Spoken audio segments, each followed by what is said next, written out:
watching The Breakdown with the fight analyst, Garrett Kerman. Welcome back to another episode of The Breakdown. I'm your host, the fight analyst, Garrett Kerman. With me, as always, is my man, the MMA professor himself, Colin Crandall. What's up, man? How's it going? All good, man. Great to be here with you. I feel that you're one of the most dangerous men in MMA media, the Kerminator. Yes. So we'll go with that. But before we get into anything here, we have a nice little announcement to make. We are now live on the VegasOdds platform moving forward, as well as the Fight Analyst page. My personal page will be on other platforms as well soon. But yeah, guys, we're on VegasOdds. VegasOdds has taken us on. The breakdown will be there every single week from now on the VegasOdds YouTube channel and for here on after. So that's some good news, some breaking news that we have for you guys. But before we get into UFC 271, we need to know how our man Colin Crandall's doing. How's it going, man? Well, it's going pretty well. You know what I mean? It's we're keeping it going, man. Just talked to a friend I hadn't talked to in like 25 years to show how old I am. It's a really good dude, man, back in Michigan where I'm from. And so always cool catching up with people. That's one of the good things about social media. You guys watching that are millennials probably don't know the difference or how it wouldn't be that way. But before there was social media, even with the internet, it was hard to find someone. Right. You would have, the cup with the string, right? And you're just connected. And yeah, exactly. That's it. Hello. Can you hear me? Yeah. Almost that far away. But being able to find people you lost track of was definitely harder. And now you just go and find their Facebook. Hopefully their name isn't like Mike Jones then, because you're going to be going through 1,000 guys to see who it is. Like who? Mike Jones. Mike Jones. Exactly.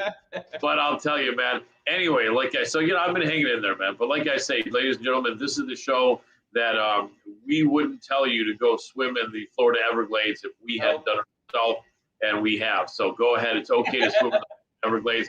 But it's not okay. We do not condone swimming with alligators down here in South Florida. We do not. I heard that if you wear a mask, you'll be okay for two reasons. One, alligators don't like to get COVID. They're kind of not down with that. And two is if you have a mask on, I've heard crocodiles and alligators get scared because they can't tell what kind of an animal you are. So these are the two secrets that you got here. That is the breakdown about the Florida. We gotta say hi to our guys here. Michael Cook, what's up, man? Thanks for coming on and joining us. And the Blood Diamond, so Blood Diamond. Hey, guess what? And we have Blood Diamond fighting this weekend. I know I talked about that. But Michael Cook is the true Blood Diamond. The other guy, you could say, is kind of Blood Diamond, the newer version, or he's the Blood Diamond of the UFC. But Michael Cook is the real Blood Diamond. And then we gotta say hi to our man Marcus. What's up, man? I appreciate you joining us. Have fun at UFC 271. This man Marcus will be in the building. I'm very, very jealous. Hopefully, we got some great fights. This weekend. We do. Izzy's back. Robert Whittaker. It's a stacked card. Derek Lewis, the hometown favorite. He's back. He's taking on Tai Tuivasa. I mean, it's going to be crazy. It's going to be, man, especially when he said he wanted to do the shoey, but he wanted to do it out of Derek Lewis's cup. Oh my goodness! It's called a cuppy. It's not even a shoey. Oh my God! That, you know what I mean? That has to be the greatest disgusting offer I've ever. And I think Lewis responded. What was it he said? Did he say he's like no, that's just not going to happen. Yeah. No, I know Derek Lewis, if he gets rid of his jockstrap and cup from the fights, he only likes to throw it to female fans in the audiences. Except at the Apex where some guy took it last time. Exactly. That's bad. Look at that guy to put the beat down on him. But man, oh man, we got a great show. We got people talking. Michael, Marcus, more people are jumping in as time goes by, and we're looking forward to doing a great breakdown. Yeah. By the way, go ahead. Yeah. No. What were you saying? You see, Mr. Garrett Kerman doesn't have a hat on. A lot of people were accusing him that he was bald and thought that he was completely bald, except not only that, they thought that he had the 1980s and 70s old man haircut where you still had a hair on the side but he was completely bald in the middle, and people were guessing that. And as you can see, the fight analyst proved that wrong. He's got a great haircut here. He's not bald. Not that it matters, but this is the actual good hair of the Kermanator that we're displaying for you here. So you guys, this is extra premium content. This is no charge to you. That is true. No hat today. I got a nice little haircut, so I'm ready to go. UFC 271 on tap. I had to get fresh for the podcast and the fights this weekend. We're looking to make a ton of money. There's a lot of money to be made, and I'm looking forward to getting ready and getting into this breakdown, man. Are you ready? Are you as ready as I am? Because I'm fucking ready. Are you ready? Let's get ready. It's time. No. We're not there yet. We got to get there once we get to the main event. Yes, you're right. You're right. That's our Go ahead and fight analyst. Take it away. All right, let's start on the prelim card. First up, we have a fight at now light heavyweight. Heavyweight. Sorry, this is a heavyweight fight now due to Mr. William Knight missing weight by a whopping 12 pounds. He missed. He weighed in at 218 pounds. What the hell for a light heavyweight fight? Yep, for a light heavyweight fight, he weighed in at 218. But don't worry, Maxime Grishin is an absolute savage. He's like, I don't care. Let's go. Let's fight at heavyweight. Grishin is taking it on. He's ready to go. He's looking in great shape as well. Granted, Knight didn't make weight. I know it's short notice for him to try to make the weight, but at the end of the day, you're contracted to make the weight, and you didn't, and he got fined 40% of his money. Hefty. So I'm excited for this one. I think it's gonna be a banger. I know, Knight's got some pounds on him, so we'll see if that's gonna be an advantage. So right now, the line is set at William Knight is a plus 145 underdog at the comeback on. Maxime Grishin is a minus 165 favorite. What do you got in this one? So very unusual, weird circumstances. I see good comments by Marcus there, and definitely good points to make, Marcus. Weird, crazy fight, missing weight. And William Knight at 5'10", 218. He's a thick dude, and he's going to be even thicker here. Coming off a 2-fight win streak, the man is 11-2 in the UFC. He is 3-1, so he's really looking good.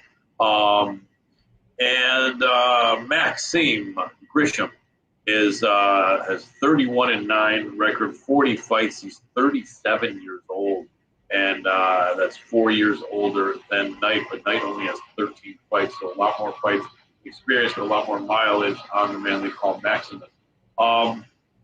He's coming off of a loss to Dustin Jacoby, really great guy. We've interviewed Dustin several times on my MMA Power Hour show. That was a close fight too. That fight definitely could have gone either way. Yeah, definitely. He is 1-2 in the UFC, having beaten Gaz Murad and Tigalov, but lost to Marcin Tybura at heavyweight. And he went the distance with Tybura. That's impressive. Weird 5-inch height difference. I just don't know on this one. I mean, it's in all honesty, I'm leaning William Knight. I think the weight advantage will help him. But I don't really have a dog in that fight. It's just so hard to know what's going to happen. I mean, what do you call him? Grisham probably is just starting on a new contract. He was 1-2. Although when you go 1-2 in your first 3 in the UFC, I wonder, are they really inclined to give you a new 3-fight contract if you went 1-2? Well, I guess it depends on that last fight of your contract. Was it close? Was it a good fight? Right, which it was, yeah. Which I think it was close. He could have won, and I thought it was a decent fight. He came in there and he was winning the exchanges on the feet against a very skilled kickboxer and Dustin Jacoby. Can the UFC or do they give people 1-fight contracts, or does it always 3? No. I don't know. I think it's majority of the time at least a 3 or a 4 fight contract. Especially for the bigger stars, they can probably do various things, but for the regular guys, it's usually 3. Okay, Yeah. so either way though, Grisham is going to be fighting really hard because 1 and 2 is not that great a look. 1 and 3 is a much worse look. Yeah, I can't touch this fight. I'm leaning William Knight. I think it's going to be a banger. I think that I think probably someone's going to sleep. So if I were to bet anything, I would say is the over under 1.5 or 2.5. It's 1.5, I believe. Yeah, I had a feeling. So no, there's no play for this fight. It's actually it's actually at 2.5.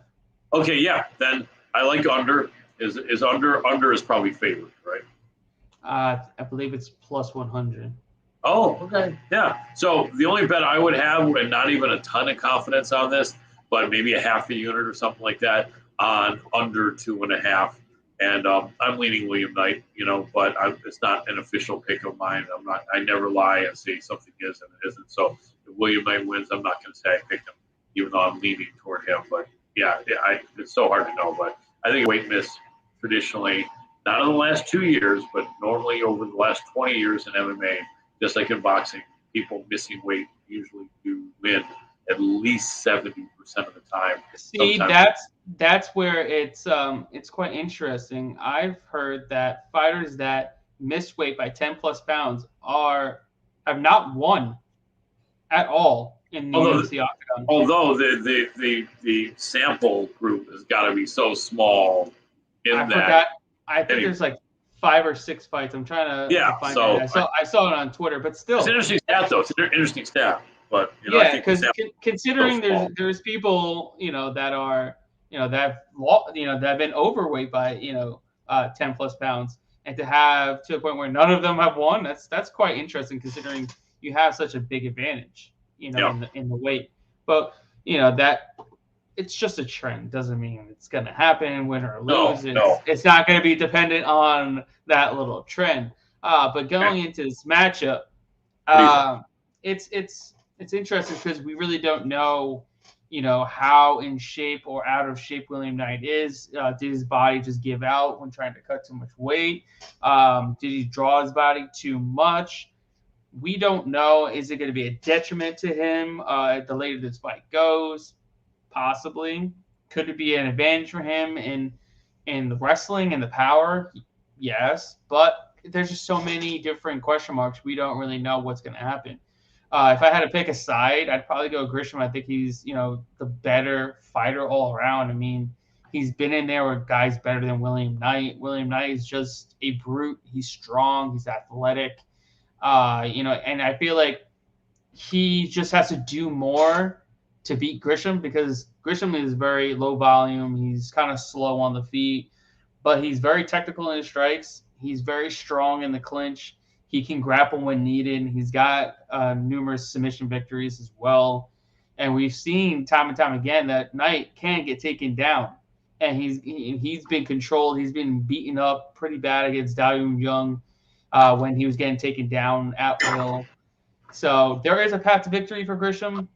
But at the same token, I'm not going to put all of my eggs on one basket in regards to Grisham. He's, like you said, 37 years old. And he's a minus 160 favorite.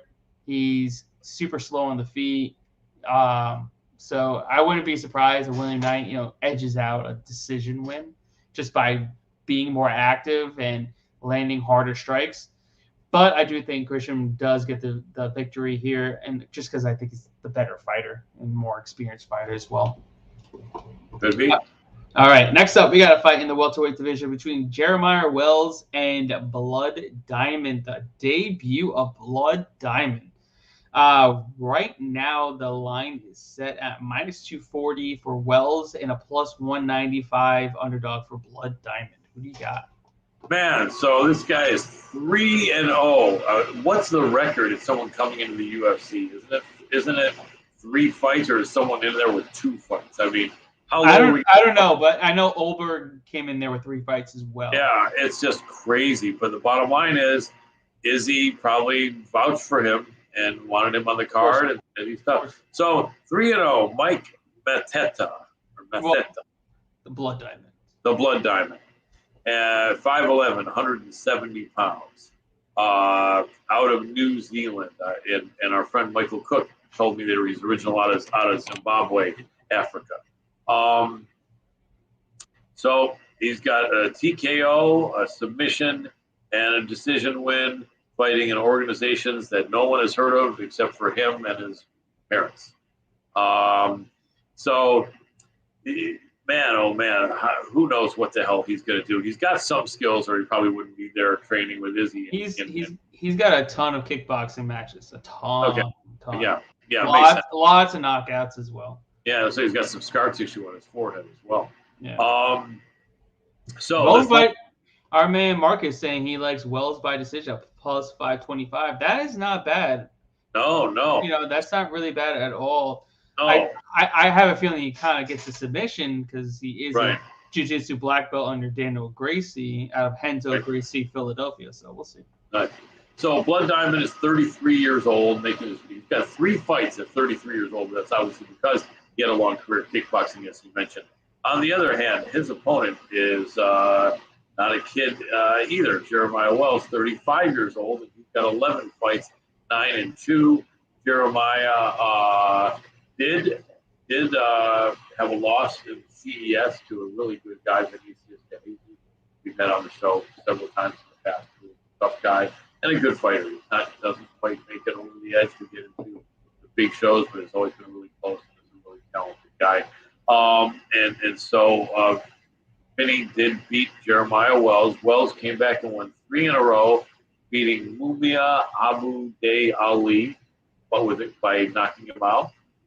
Beating Marco Smallman by rear naked choke, and then came to the UFC and caught Worley Alves in 30 seconds, which is impressive. But if you catch someone, it's not like you were showing more talent and beating them round after round. You caught them in 30 seconds. It's so hard to know here, but probably the A side is going to be the Blood Diamond. And where are we here? Oz, as I know you told me what they were, but sometimes I forget. Oh wow, they've got Jeremiah Wells about a 2-1 favorite. I wouldn't lay the chalk on Wells. I would not lay the chalk on Wells. So to me, it's a dog or pass type thing. And you see that? You see the comment? Real Blood Diamond is backing the bootleg. That is right. That is right, Michael. Blood Diamond Cook. He is black. He's backing the bootleg diamond because you are the real diamond, Michael Cook. Real Blood Diamond. So I'm going to say I wouldn't bet much of anything on this, but I'm not going to lay chalk like that on Jeremiah Wells. I think anything could happen here, but I say I would maybe put half a unit on the Blood Diamond, and if that, and then I also will not call that one of my official picks either. But if forced, dog or pass, I would go for the dog at a real small bet, and I don't have a ton of confidence. No, that if anyone wants to put a lot of money on it, don't do it. Anyway, yeah, this is it's gonna be an interesting fight. It's gonna be a really good fight to gauge how well Blood Diamond really is, because he's going against a grappler by trade right off the bat. I mean, Wells is a decorated jiu-jitsu black belt, like I said, under Daniel Gracie over at Renzo Gracie in Philadelphia. He trains with the likes of Sean Brady and Pat Sabatini as well. So those are true grapplers. Yes. The thing is with Wells is he likes to throw down just a little bit more than Brady and Sabatini do. That's where lies a little bit of a problem. I don't know if he's fell in love with his hands, especially after knocking out Worley Alves in his last fight. If he does feel like he can strike with Blood Diamond, that's a recipe for disaster in its own right. He's going to get knocked out. 110% he will get knocked out if he doesn't go and try to wrestle and take Blood Diamond down and submit him. I think he could get a submission. I think he should get a submission if he takes him down. And that's set at plus 175. I think that's not bad. Or you can play on the flip side and take Blood Diamond by knockout plus 300. That might be a bet I might sprinkle a little bit on. Because I feel like if he's gonna win, it's gonna be by knockouts, especially against a grappler, because the grappler is gonna win rounds because he's gonna take him down, he's gonna control. If you win against a striker, he can win via decision. If it goes decision, I'm gonna almost assume that Wells is probably gonna get his hand raised. But if anybody else wins, I feel like Blood Diamond, if he wins, it's gonna be by knockout, and he's gonna catch him with something. I feel like he's just gonna catch him with something. I think so too. It's gonna be something spectacular too. You know what I mean? Yep. So that's what I'm gonna play in this. I like Blood Diamond to win by knockout. Plus 300. We're getting a good line there. Even just a little bit. You're getting 3 times your money. Why not? This guy's got, like I said, a ton of experience in kickboxing. He's got a ton of knockouts. He's live. The dude is live. I'll say that. I mean, could he go in there and get submitted right away? Yes, because he's going against a jiu-jitsu black belt, the first in his entire career. Or he can go in there and get a knockout himself. So it's gonna be a good fight, though. I'm actually really looking forward to that. Yep. Just hope he doesn't go out there and shit the bed real quick. I know that it could happen. Who knows? All right. Next up, we got a fight in the bantamweight division between Douglas Silva de Andrade. Silva de Andrade. Yeah. Damn. Taking on Sergey Morozov. Right now, Morozov is a minus 220 favorite, and the comeback on De Andrade is a plus 180 underdog. Who do you got? Man, I'll tell you. De Andrade is a tough dude. He's just not quite good enough for almost anybody they throw at him. That being said, he has won 27 out of 31 fights. Very impressive. Very impressive. Yeah, tough guy. 36 years old, which is not in your prime when you're a fan. So he's past his prime, but still a tough guy. Let's look at recent performances. He never loses 2 fights in a row. He never has lost 2 fights in a row, ever. Now, he's not coming off a loss now, so there still isn't a chance for that statistic to change. But let's take a look and see. Man's been in the UFC for 6 years. Lost to Zabira Tugakov, who's a tough dude. Beat Cody Gibson, beat Enrique Briones, lost to Rob Font by guillotine choke. Beat Marlon Vera 4 years ago. Lost to Piotr Jan, where he got corner stopped it after the second. Beat Henan Barao, lost to Lerone Murphy, who was really a tough guy.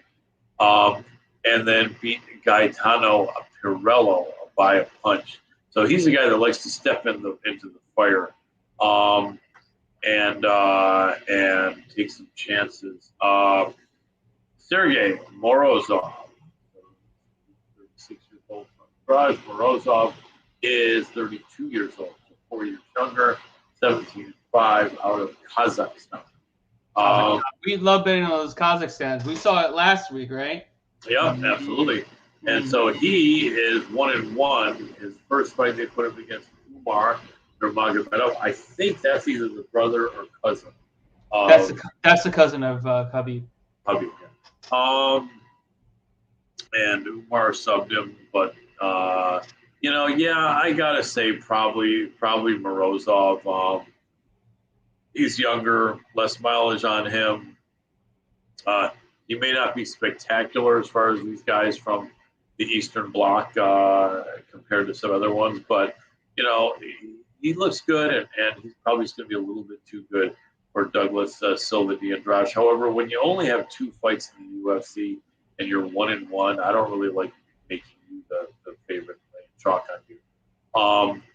So I hate to do it because I've yet to come up with a firm pick, but you guys know that's why I give you the ones that I really. I mean, we're trying to give you as many picks as we can in each fight. I know the fight analyst here sometimes will feed more openings or plays than me, but that's just what it is. I mean, once in a while I see a lot of openings for plays, and sometimes I don't. And in this card, I'll have some, but just not yet, and I'm not starting here. Morozov, I lean that way. Could you put a small bet of a quarter of a unit or half a unit? Yeah. If he wins, I'm not going to take credit for picking him because he's not an official pick. This is just a tough fight, but I would say probably Morozov, although Silva de Andrade is going to be scrapped, and he really could use a win. So I think it's going to be a good fight. I think the fans will be the winner of this. Yeah, I think it's going to be a good one. This is definitely a good fight. Andrade, he always comes forward. He always throws, the leather. He's got some serious power. And, if you didn't see his last fight against Gaetano Perillo, holy crap. This dude landed a right hand mid-air and knocked him out cold. It was crazy. It was absolutely insane. The dude's absolutely chiseled. It's crazy for a dude that's like 36 years old. He looks juiced to the gills. Holy crap. It's crazy. But with all that said, I think Morozov is actually a legit prospect. He's really good. He's a very good grappler. We saw that in his last fight against Khalid Taha.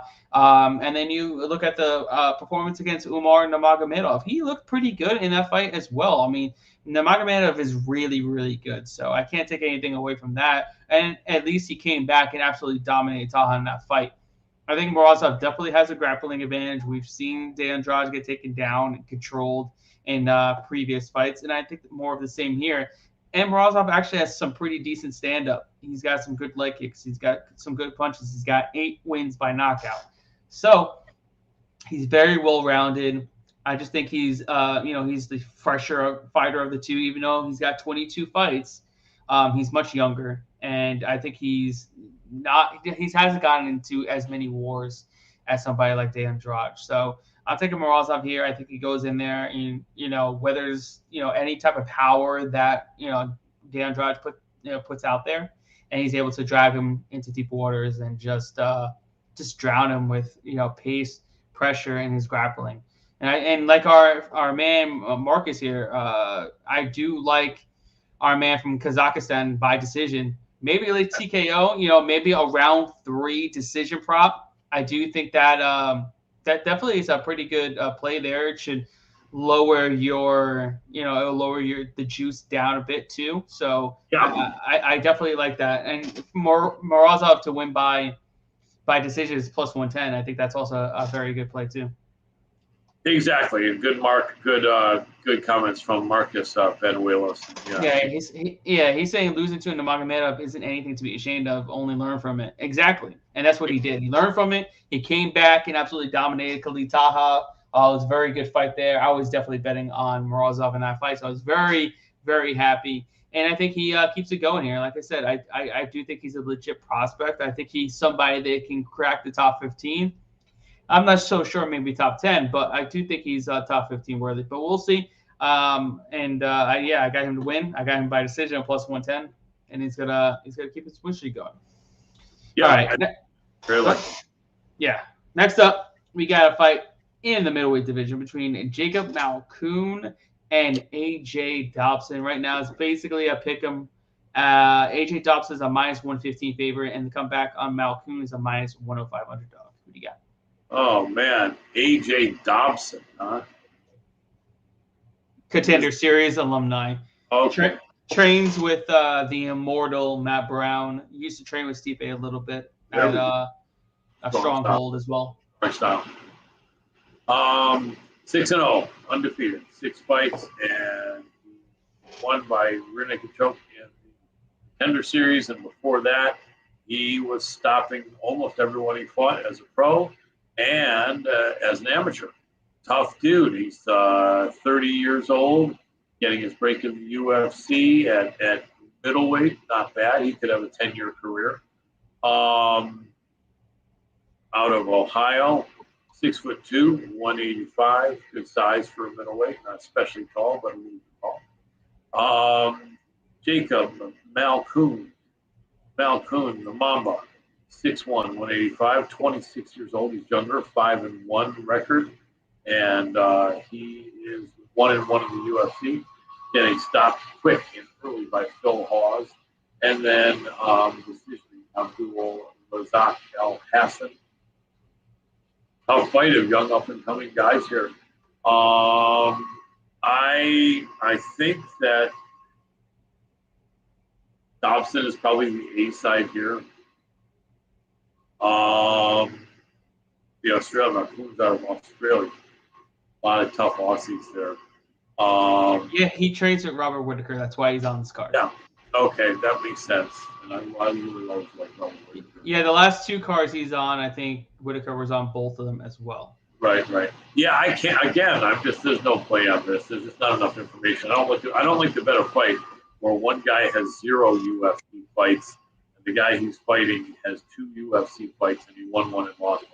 I'll pass on that. I don't get a read on that. I really don't. To me, though, I think it's going to be a hell of a good fight. I think it could be a really close fight. Both guys seem like kind of good prospects, but I really do think it's too early to say. And yeah, I just sorry, but I don't see any openings in that fight. Fight Analyst, how about you? Yeah, it's not the best fight to bet on. These guys I feel like are going to be evenly matched. I think Dobson probably will come out a little bit hot more than Malkoun will. I think because normally Malkoun is somebody that normally will weather the storm like he did against Al Hassan and, just kind of drag his opponent into deep waters, and that's what he did. I feel like he could definitely do that here against Dobson. Dobson's going to come out firing early and often, but I think he's not going to have the power to stop Malkoun, and I feel like Malkoun's definitely the much better grappler. He's going to weather the early storm. He's going to come in there. He's going to drag this into deep waters, and he's going to drown Dobson late in this fight. Maybe a late stoppage, but decision seems about right too. Most of his wins are via decision. I do like the over 1.5 rounds, which is at -155. I don't see either one of these guys getting an early finish. I'll take this fight, going over 7.5 minutes every single time. I really do like that. Yeah, I can see that. We have Michael Cook saying he has Dobson to dust Malkoun's chin and send him to the shadow realm. Yes. It's possible. Definitely possible. And we have Marcus saying he's kind of split in this fight. I think Malkoun gets a decision. Not really confident in this one, though. Yeah, neither am I. I'm not very confident who wins, but I do think he goes over 1.5 rounds. And then he said Malkoun by bear hug. Good call, yeah. Marcus. I get both Marcus and Michael Cook. Both you guys are cooking with gas here, man. It's awesome. I see what you did there. There we go. All right, so the fight analyst is finishing his drink of hard lemonade. Mike's hard lemonade. No, probably. We on tap tonight. We have what's called Tourist Trap from IMIA Brewery down here in South Florida. There we go. If you haven't had it, pick it up. 10% ABV. Very delicious. Moving on. And Tourist Trap in LA. That means you go down the wrong street and you get caught in a crossfire by gang members. That's a Tourist Trap. Nice. Can't wait for that. I'll do that next time I'm out there with you. Definitely. That's a lot of fun. Anyways, All right. Moving on. We have a fight in the bantamweight division between Ronnie Lawrence and Manna Martinez. Right now, Ronnie Lawrence is a massive -310 favorite. And the comeback on Manna Martinez is +245 underdog. Who do you got? Well, Ronnie Lawrence came in his first UFC fight with a record of 6-1, and the 3-fight win streak. He did completely dust Vince Pichero with a punch in the third, like a guy who's going for a finish toward the end, which is pretty impressive. I mean, it doesn't say a lot, but it says a little bit. He's out of American Top Team, and he's actually he trains majority out of Sanford MMA and a little bit in American Top Team Sunrise. Cool. And he's out of Tennessee, 29 years old, 5'8", 135. And then we have Leo Manna, then they call Manna Boy, Martinez. Tough dude, 9-2. He's also 1-0, having got a split decision over Guido Canetti. Guido's a tough, rugged veteran. He's about 40 years old, way past his prime, and if you just get by Guido Canetti, that's low key promising, right? So if that combination ever been used, I'm low key impressed with that. In other words, so I would say that it's Ronnie Lawrence. I know Marcus here has him by submission at +700. That could be a good proposition. I'm an island boy here. Okay. Yeah. I'm an island boy because I'm on a motherfucking island on Manna Martinez here. Yep. Why in the world is this man, Manna Martinez, plus 240 underdog? Yeah, to see like it's a little bit of a big juiced up line, a little bit inflated. Why? Why? I mean, do I think the right fighter is favored? Yes. But do I think he should be a minus 310 favorite? Absolutely not. Absolutely not. There's no way. No, it doesn't seem like. Because at this fight, you have to look at it this way. Who's the better striker of the two? 110%, it's Manna Martinez for sure. Yep. Who's the better grappler? Absolutely Ronnie Lawrence. But so anytime this fight is on the feet, Ronnie Lawrence is losing this fight. So at any given time, if Manna gets up off the mat, if he defends a takedown, he's winning this fight 110%. So you got to hope and pray that Ronnie Lawrence is going to come in there and absolutely hold down Martinez for 15 minutes and not even try to outstrike him. So you're hoping and praying he's going to go in there like he's a D1 All-American wrestler, come forward, and he's going to wrestle fuck the shit out of Manna the entire fight. But that's not what Ronnie Lawrence does. That's not his game. He's going to try to strike with him because he thinks he could outstrike Manna. But to me, personally, he's not going to. No. So you're going to give Manna the opportunity to, one, knock you out, and two, win minutes on the feet. So Manna, as long as he's on the feet, he's winning this fight. And Ronnie's going to have to do something different and get this fight to the mat. Also, if you also listen to some of his interviews that he's had, he's going through a ton of shit during this entire fight camp. You know, the reason why his fight got scratched, he had he had staph infection. That's the reason why his last fight got scratched. And then, but when he got home, he flew home. He got COVID. So he had staph and COVID, and his newborn daughter was born just a month ago. So now this man's had to deal with COVID. He's had to deal with staph infection. He's had to deal with staying up late at night with a newborn every single night. I mean, this guy is going through a ton in a fight camp.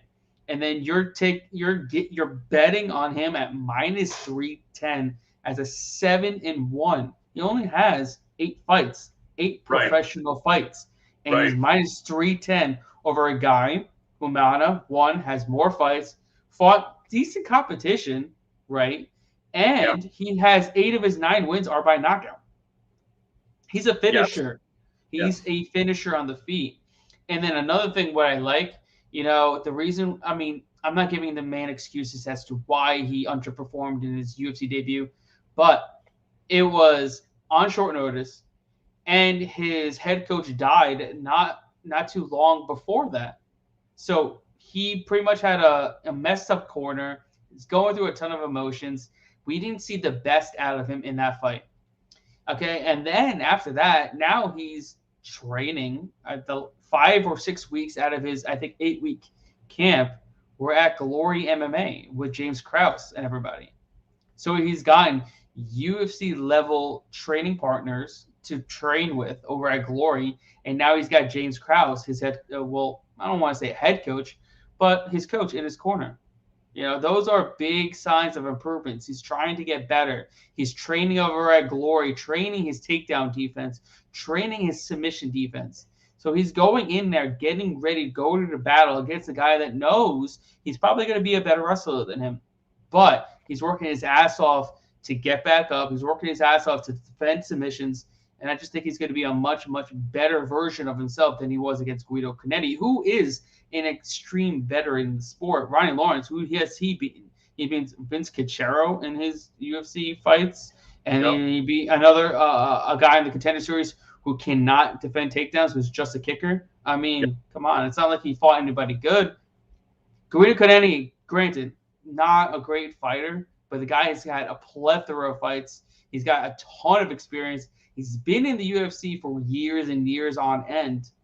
I mean, people are putting way too much stock in that fight. I think Man's going to come out here. He's going to be firing on all cylinders. He's going to be a much, much better version of himself. And I don't think this fight is going to look like Ronnie Lawrence is going to be a minus 310 favorite. I feel like it's going to look like a pick-up fight. And I think I'm just getting a ton of value on Manna Martinez, a plus 240 and a guy that's looking to improve himself.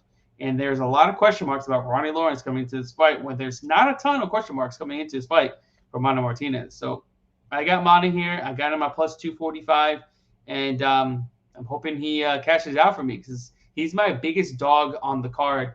And I can't say I'm very confident because it is a huge underdog, but I believe in Manna's abilities to get the win here.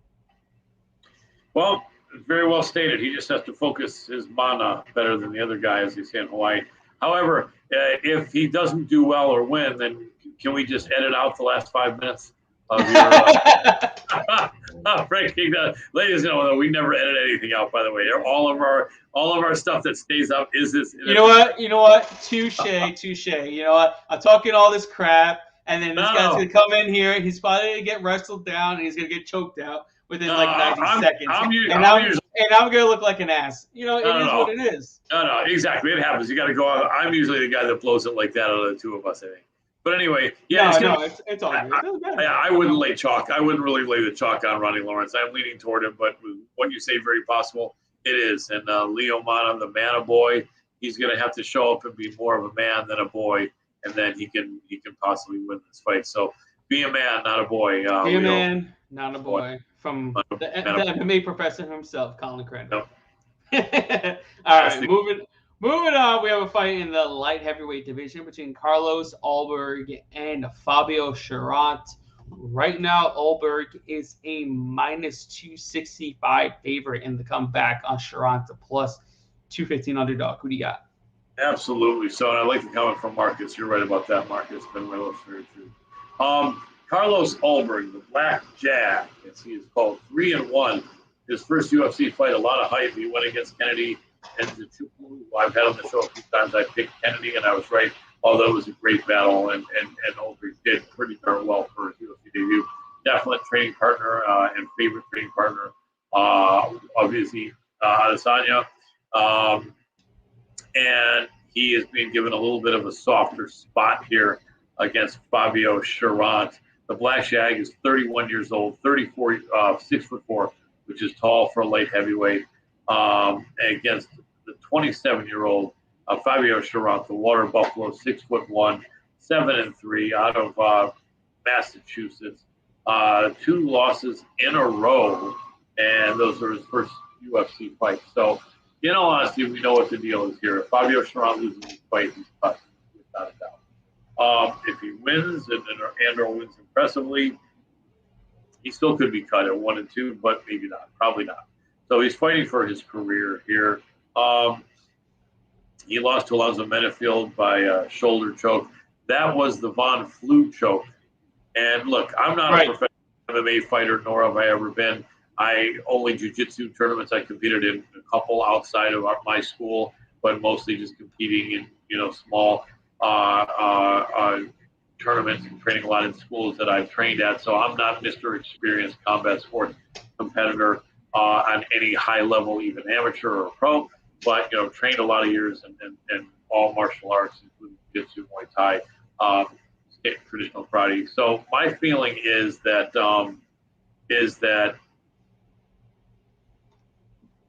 Albergue is with the better camp. Oh yeah, sorry, I didn't realize where I was going. In jiu-jitsu, you can't really be beaten with the Von Flue choke if you know what it is. If you know what it is, it's very hard to lose to that shoulder choke. And it's pretty much them just digging their shoulder bone into your throat, you just gotta let go of the underhook for the guillotine that you're trying.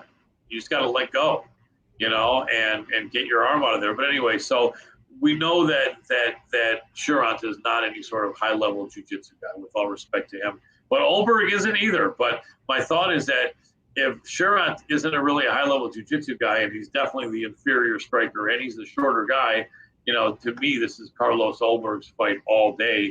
And this is one of my best bets. So contrary to people who were feeling that I was never going to pick any fighter on this card, sorry to disappoint you, but we're going to start having some picks here. I think Albergue is about a 2.5 to 1 favorite, so there's not a lot of money to make on him. But I would go 2-3 units on Albergue all the way here, and probably under. If it's 2.5, what's the over under? 2.5. No, it's 1.5. Yeah, so 1.5 is tough. It's going to be tight. But I think the fight doesn't go the distance as a prop I like, and Albergue all the way, probably by knockout. Yeah, I mean, unfortunately, I've interviewed Fabio. I'm a fan of his. He's super humble, super chill. He's funny as hell to like listen to and that. But I think he's outmatched here. This man does not come in here and look for easy fights. Right. He's fought what? Alonzo Mennerfield, and who else did he fight before that as well? Another William Knight. Yeah. Another powerhouse. I mean, this guy doesn't come in there and even remotely try to fight somebody, easy. And then he now has Carlos Ulberg, who's a decorated kickboxer and with a ton of knockouts himself. So it's like he's not doing himself any favors whatsoever, but it is what it is. I hope he does well, but unfortunately, I have to side with Ulberg here. I mean, he's, like you said, the A side. He's got the power advantage. He's got the striking advantage. I think Fabio is going to try to take this to the mat. Don't think he'll be successful, but that's his only path to victory. Is take him down, rough him up, and just try to zap that power, zap that energy out of him. I just don't think Fabio is going to be able to do that. I think it gets started within one round.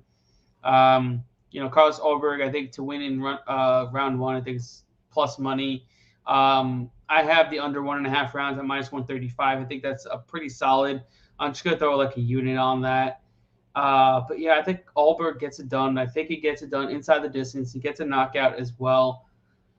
But I'm hoping Fabio gets it done, to be honest with you. I'm a fan of his. I hope he can get it done. I just don't think – I think he's completely outmatched here, unfortunately. Yeah, Fabio's going to need to fight fabulously to win this fight. All right. All right, moving on. We have a fight at 135 pounds in the bantamweight division between Kyler Phillips and Marcelo Rojo. And right now, Phillips is a minus 450 favorite. And the comeback on Rojo is a plus 340 underdog. What do you got? Right. Well, we know Rojo, as it is pronounced, would mean red. So we know he's going to be in the red. Rojo. Red, right? So the red corner will be Marcelo Rojo, the red pitbull. 16-7 out of 10 from. I think he's the striking coach of Brandon Moreno.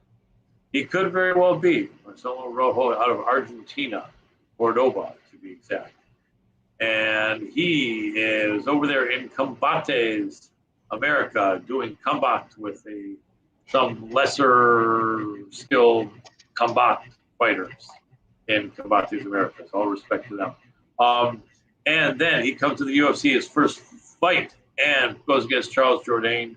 Somewhat at tough. 145. At 145, right, and gets smashed.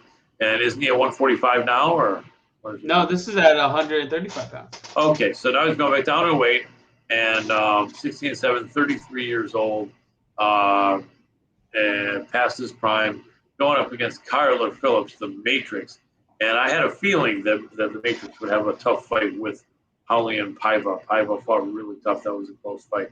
But the Matrix was killing, smashing everyone before that. Does have a loss against Paiva, and now is going up against Rojo. I don't love this fight. It's so hard to know what skills Rojo has, but Kyler Phillips giving minus 400. I'm not going to willing to do that. Too much drop for me on a guy who just lost. But that stated, he is a talented guy, and he could just come back here and completely smoke Rojo. So I would say I officially will pick Kyler Phillips, but I'm not going to lay that chalk, and I don't want any part of a proposition. So I will go on the line and pick Kyler Phillips, but I wouldn't bet on him. Sorry. There's no money. Yeah, Yeah, the line at minus 450 is absolutely insane, obviously. You bet on Carla Phillips in last fight. Look what happened. And he was a minus, I think, 380 favorite, something crazy like that. You don't bet the money line. You have to take a prop here. I do think Phillips is the A side. I do think he gets back into the women column. I think he beat Paiva in his last fight.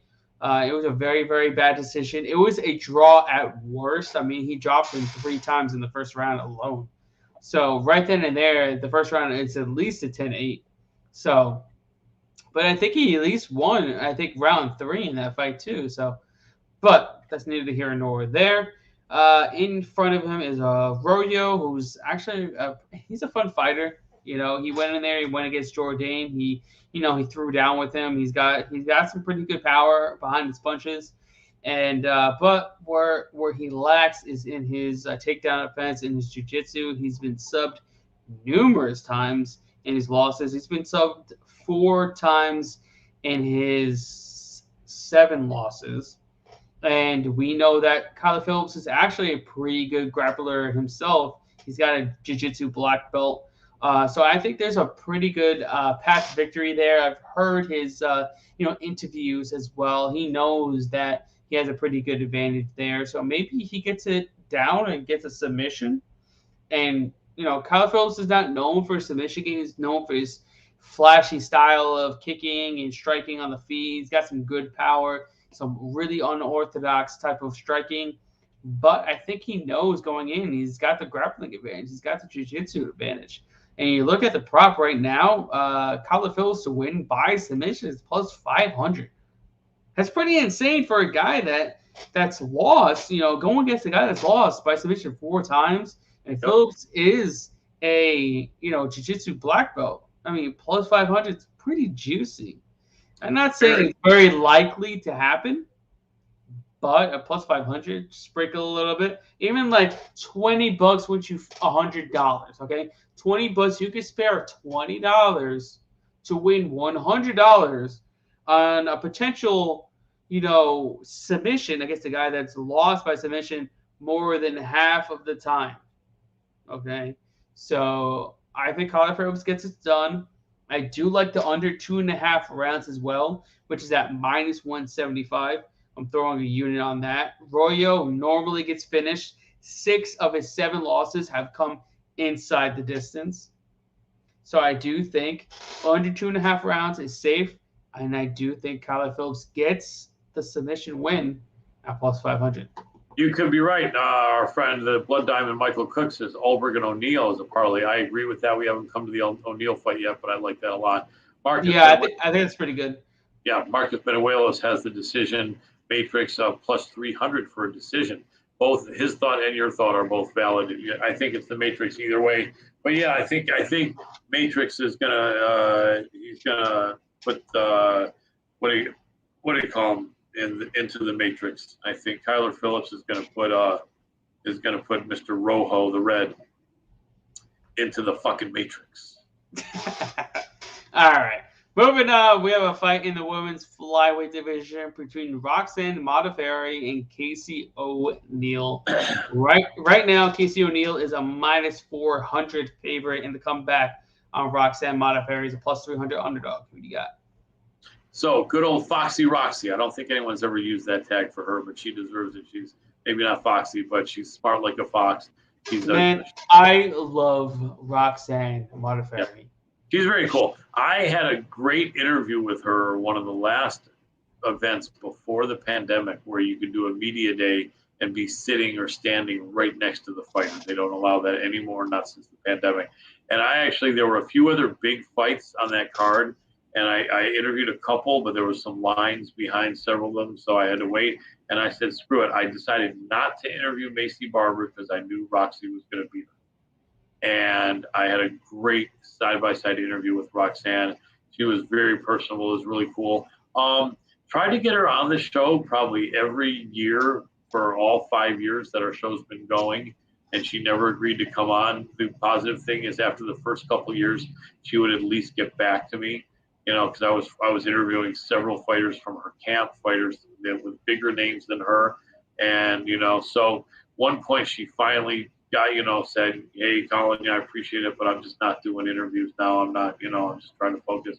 And then I see, I don't know, someone, go into Syndicate or wherever, and they're interviewing her, and I'm kind of like, "I thought you're not doing interviews." I mean, whatever. It is what it is. It is what it is. I'm not trying to throw hate on her. I'm just like, that was just a little bit disappointing. And I'm not going to be a dick, and I'm also not a petty person, but I felt almost like, writing her and saying, okay, since you actually are doing interviews, what time is good for an interview with you this week? But then I said, fuck it. If for me, she's not doing interviews and she's doing interviews for someone else, then good luck. Anyway, she gets her ass kicked here. That's the bottom line, is that she's a tough girl. She's almost 40 years old. She's past her prime. Casey O'Neill is going to beat the brakes off of her. And so I think that Casey O'Neill is a great bet here. You're not going to get any money, really, though, by laying minus 375 or minus 400. Roxy is tough, so even if Casey beats the brakes off her, she might not be able to stop her. Yeah, I mean, Casey O'Neill should not lose this fight. It's just Casey O'Neill, I think, is for real, and I don't think I would want to mess with a prop bet on here. You could live bet it, and if somehow Roxy kind of starts looking good early on, and you can get Casey at minus 200 or minus 160 or 180 or even minus 220, take it. But I think Casey O'Neill all the way. Also, big respect, and to Roxy for being a great fighter. Throughout her career, she's a stud. She kept reinventing herself. She had to fight bigger girls for the longest time when there was no UFC flyweight division. And that's too bad, because had there been, I think she would have had a better record and maybe even got to have been a champion, but, it is what it is. But, it is interesting because, we've had so many big stars on our shows, and it's interesting to have seen someone not agree to be on our show for 5 full years and then retire. She's going to be the first one that's going to do it. And so, good luck. Would have loved to do an interview to you, and I would have done a killer job. Would have been the best Roxanne Modafferi interview on the air, period, bar none, but it didn't happen. God bless you. I'm a big fan of Roxy. She's a pioneer of women's MMA. I mean, you look at the fact that Ronda Rousey didn't win her gold medal. I don't think she even, was thinking about Olympics by the time that Roxanne made her your professional MMA debut. Holly Holm hasn't won a boxing title when she first started. Amanda Nunes didn't even start training in MMA when she first started. I mean, she's a pioneer. She's one of the OGs, and it's sad to see her go. But, and she's going against a really tough prospect, coming into this fight against Casey O'Neill. Casey O'Neill has looked phenomenal. I mean, I was extremely high in her coming into her fight against, against Dobson. Dobson, I already knew she was going to absolutely maul her.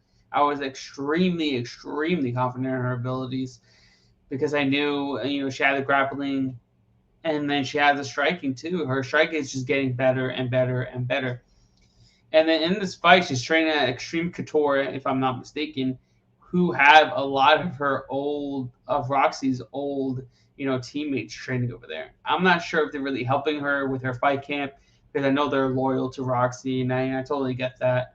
But I feel like they've, mixed around a little bit. They kind of give her a little bit of an insight of what's going on and how Roxanne does, what she does. But I think Casey O'Neill is definitely the A side. Minus 400, not great.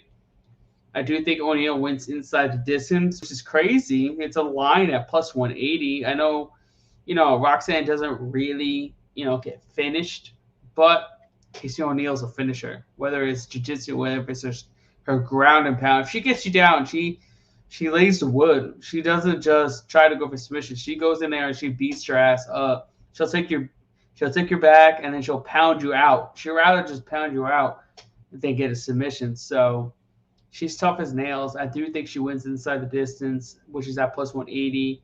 Under 2.5 rounds is set at plus 150. I think that's also a good spot there too. There's a lot of good money in this fight on the props. Obviously, not the money line, but Casey O'Neill to win inside of his plus 180. Under 2.5 rounds plus 150. I feel like those are definitely viable options there if you don't want to lay the juice on Casey O'Neill in your parlay. Yeah. And we got Let me Marcus. comment. Yes, go ahead. No, So Marcus's comment here, taking O'Neill by submission at plus 45, maybe rocks her against a submission. I like both girls. Gonna hate to see each other lose. This is going to be my first example of discouraging a bet, and I'm going to discourage that bet, Marcus. As far as Roxanne Modafferi being subbed, she's probably a second or third degree black belt in jiu-jitsu. It's been years since she was subbed, and if you go back to look at who did it, she was giving away a tremendous amount of size. She wasn't giving away a tremendous amount of size to Barb Honchak, but Barb was a really good wrestler, really strong, and just positionally in a scramble. Barb Honchak was a girl that people haven't heard of that was one of the best. She just got into the game too early, and she was too old by the time the women were getting any love. So she caught Roxy by taking her back, getting a rear naked choke. Casey O'Neill is no Barb Honchak as far as wrestling. And then before that, you had Marlos Kunin, who was a high-level black belt, way bigger, way longer than Roxanne Modafferi, and she subbed her, and that was 13 years ago, and Honchak was 11 years ago. So the bottom line is I would not make that bet, Marcus. O'Neill has just as good a chance of subbing the three of us men that are way bigger than her that know some jiu-jitsu, and she's not subbing us, and she's not subbing Roxanne Modafferi. To that, I'm extremely confident. So up to you on that. I don't know about you, but Casey O'Neill would probably sub the shit out of me. Just saying. For the record, she'd probably take me down, take my back, sink in the choke, and then that's all she wrote. Just saying. Very possible. I'm being frank here. And that's okay. And that's cool. But, I weigh about 200 pounds, and I've been doing jiu-jitsu on and off for 25 years, and there's no way a little chick is subbing me that weighs. She may not sub you, but she probably subbed the shit out of me. I'm just being Could possibly be. But definitely, I respect you too, Marcus, and I know that. I love it. Marcus would let her sub. She is a beautiful girl. She definitely is. It wouldn't be right. Maybe I would let her do that too, but but you never know. But the bottom line is, we'll see. Either way, God bless you, Marcus. I hope you win whatever bet you make. And I really could be wrong, but I do feel pretty strongly. Roxy's last fight, she ain't getting subbed unless they made her go up in weight again and went up against someone who is really, really good in jiu-jitsu and But anyway, we'll see. But anyway, continue on. Fight analyst Garrett Kerman, the Kerminator.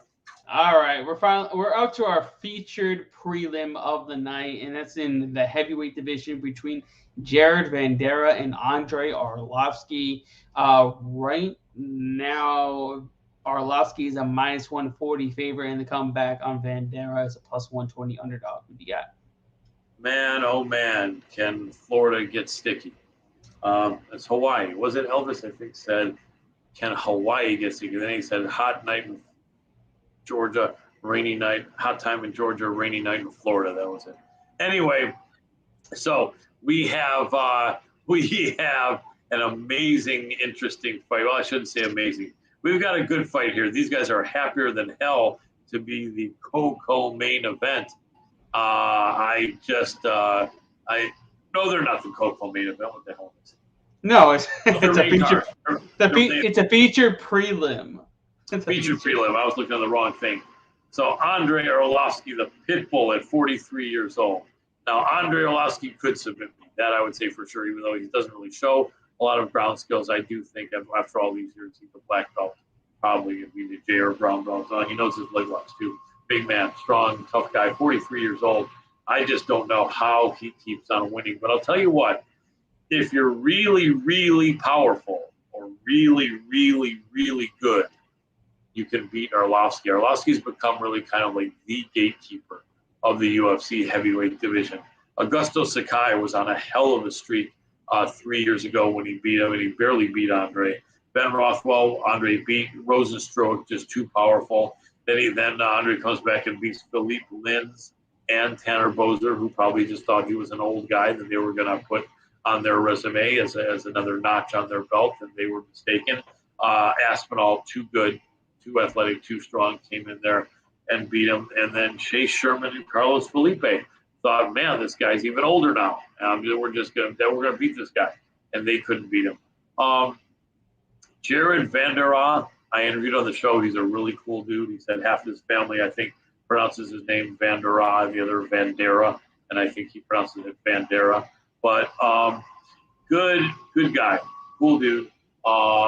He is 1-3 in his UFC career, but no shame in that. Sergey Spivak is a beast, and he caught him. That was a very crappy fight to give a guy for your first UFC fight, Sergey Spivak, and I think he was top 20 back then for sure. Justin Tafa, Vandera came and beat, and then you give him Alexander Romanov, which is another fucking beast. And he hung in there for a little bit until nearly the end of the second round before being stopped. I got Jared Vandera here. I like Arlovski, I really do. I understand that he's favorite, but I mean, I'm an old guy myself. I cheer for these old guys, but Father Time is undefeated. And at some point in between fights, and I know you're thinking I'm saying something funny, but no. Oh, a comment, right? McGregor. Oh, I love it. At some point in between fights for Orlowski, he's going to lose a step, and he's going to show up, and he's going to look really slow. And his reflexes, and I think this is that fight. And I think Vandera is going to beat him because Orlowski will have slowed down a little bit, and Vandera knows how important this is. There's really not much ceiling left to Arlovski's fight career. He knows it's got to be over pretty soon, whereas Vandera has got a higher ceiling and a lot more time. And this is a really important fight for Jared. And I think that he wins this fight, and I believe in him. I put a couple units on the underdog, Vandera. Yeah, I mean, that makes sense. I mean, I like Arlovski. I like Vandera too. I actually interviewed Vandera. He's super chill. He's super humble. He's a cool dude. But Vandera doesn't have to grapple here, for at least for the most part. I mean, Arlovski is not known for his grappling. Maybe he goes in there thinking he can grapple because that is the path to victory. But normally, Arlovski at this time of his career, he's just trying to stay on the outside, use his reach, use his length, use a lot of kicks, a lot of movement. But Vandera, he's very comfortable on this feet. He'll come forward, he'll throw down. That's where he's most comfortable. And we've seen it against Tafa. He came in there, and he went to war with Tafa, and it was like nothing. And then he was the better striker. He was able to land the heavier shots, and he came victorious. The only 2 times he lost in UFC, against guys that were able to take him down and just beat him up on the mat. I just don't see Orlowski being able to do that or try to use that in his game plan. And Vandera's plus 120, I think we're getting a decent money on him. I do think he should be a slight favorite. Maybe I have him set at maybe like minus 120, maybe minus 130. He's a lot younger. I think he's 12 years younger as well. He's still super young. He's still athletic. He's actually 14 years huge. Younger. 14. 14. So what? Is he 29? 29. All right. Okay, so he's right 14 in his prime. Right in his prime. I think he was only 6 years old when Arlovski made his pro debut. Probably so. Yeah. So that's a huge age gap there. Yeah. And I know Evander is extremely excited for this fight because, he's facing one of the guys he's, looked up to in his career. So I think it's going to be a good fight. I'm taking Evander here as well. We're getting him at underdog odds. So, yeah, I got it. I'm taking it. Let's go. Absolutely. And great comments from some of our guys. Jesse Hobson, want to thank you for the praise to both me and Garrett, saying we're the best in the game. We appreciate you a lot. Good luck at the betting window for sure. Vander, the most Russian-looking American I've seen. I love that, Marcus. Ben Wales, Justin Sims, again, you can field that one, but much appreciation for the comments. I mean, that was Thank really you cool. guys. Appreciate you guys. Justin, all you guys, thank you so much for the respect. It means a lot. All right, we're finally up to our main card. I know we're an hour in, and we're finally up to our main card, but we're here. We're at the main card, UFC 271. Let's get it going. All right, first up in the main card is in the lightweight division between Nasrat Haqparast and Bobby Green. Right now, Bobby Green is a minus 145 favorite, and the comeback on Haqparast is a plus 125 underdog. Who do you got? Man, this is another just I'm stumped type of fight. Haqparast. This is a good fight. It's going to be good. It's going to be fun. It should be entertaining. The main card. It could be an FOTM. It could be a fight of the night. So Haqparast is only 26, yet he's been in the UFC for 4.5 years. So that means he got really good competition too. Yeah, he was like 21.5. So I always say, to me, most guys you let into the UFC under 25, they're going to get some losses. They just don't have the maturity. They're going to get some losses. And you let in a guy at 21, he's definitely going to get some losses. No shame in that. Haqparast came in, looked like a killer, although did get caught to the submission. Expert Marcin held. And Mark Diakese beat him, beat Thibaut Guti, beat Joaquim Silva, was looking killer. I went and had interviewed Drew Dober. I believed in Drew Dober, and I think I put like 5 units on Drew Dober to win that fight. And Dober won in 1 minute, 10 seconds, catching Haqparast. But anyone can be caught, and Dober is a powerful guy. People may not have known about his hands as much 2 years ago as they do now. Alex Munoz got back on track by beating Munoz, beat Rafa Garcia, and then did lose to Dan Hooker. He just looked like he was outclassed. And that's a concern, although he is really young, and Hooker was a wily veteran who really needed that victory. So you got 26-year-old Nasrat Haqparast, who is, 5-3 in the UFC, and would much rather go 6-3 than 5-4. Bobby Green, probably 10 years older, 9 years older than him at 35. The King, Bobby Green, has been everywhere. I bet you he fought even in Strikeforce. Yes, he did. A lot of fights over King of the Cage, and then Strikeforce, and then UFC. They got into the UFC 9 years ago. A bunch of wins to start. Then things started going sour. Some of these fights, I think, could have gone his way. I don't remember all of them, but Edson Barboza was a really good fight decision against Barboza. He lost. Dustin Poirier, he did get caught. I don't think people knew how good Dustin was in 2016. Rashid Magomedov, he barely lost. That could have been a win for Bobby Green, split decision. Lando Veneta was a split draw. That could have been a win for Bobby Green. Beat Eric Koch or Koch. Drakkar close. That fight, as is Drakkar's last name, was close. Francisco Trinaldo was also a pretty good fight. And now 2 wins in a row against the Carpenter, Clay Guida, Lando Veneta. Sorry, no, that's going back further. He had 3 wins in a row. Guida, Veneta, Patrick came back and lost to Thiago Moises, who was on a killing streak back then, and then lost to Rafael Fiziev, although that fight was damn close. That Fiziev fight was close, and we know Fiziev. He was fucking up Fiziev in round 3.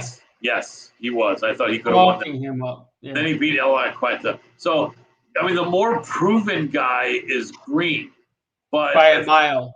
But at 35 years old, if you're a heavyweight or light heavyweight, you're good. But at 35 years old, at lightweight, you're past your prime. There's just no way around it. But but he's so skilled. He's so skilled. He's so crafty. I think that this is a fight that Bobby Green, excuse me, that Bobby Green should win. He's a little bit of a favorite. I don't feel super comfortable. As we know, the judges seem to hate Bobby Green. It literally seems like the judges say, look at this guy's shit record. He's an older guy. Who cares? Well, he said that he thinks that the judges didn't like his style of fighting because he would always talk a lot of trash and showboat in this and that. So he said he kind of honed down on it. He doesn't talk trash that much anymore, especially in the pre-fight cursor. He doesn't talk trash while he's fighting much anymore. Right. That could be it. But in all honesty, when you see double-digit losses, you don't usually see that in UFC fighters. But when you see double-digit losses, and it shouldn't have any influence or effect on the judges, but I think sometimes it does. I honestly, from what I've heard, a lot of judges are trying to maybe help the promotion with big matchups. And literally, if it's a close fight, a lot of times they look and say, well, you know what?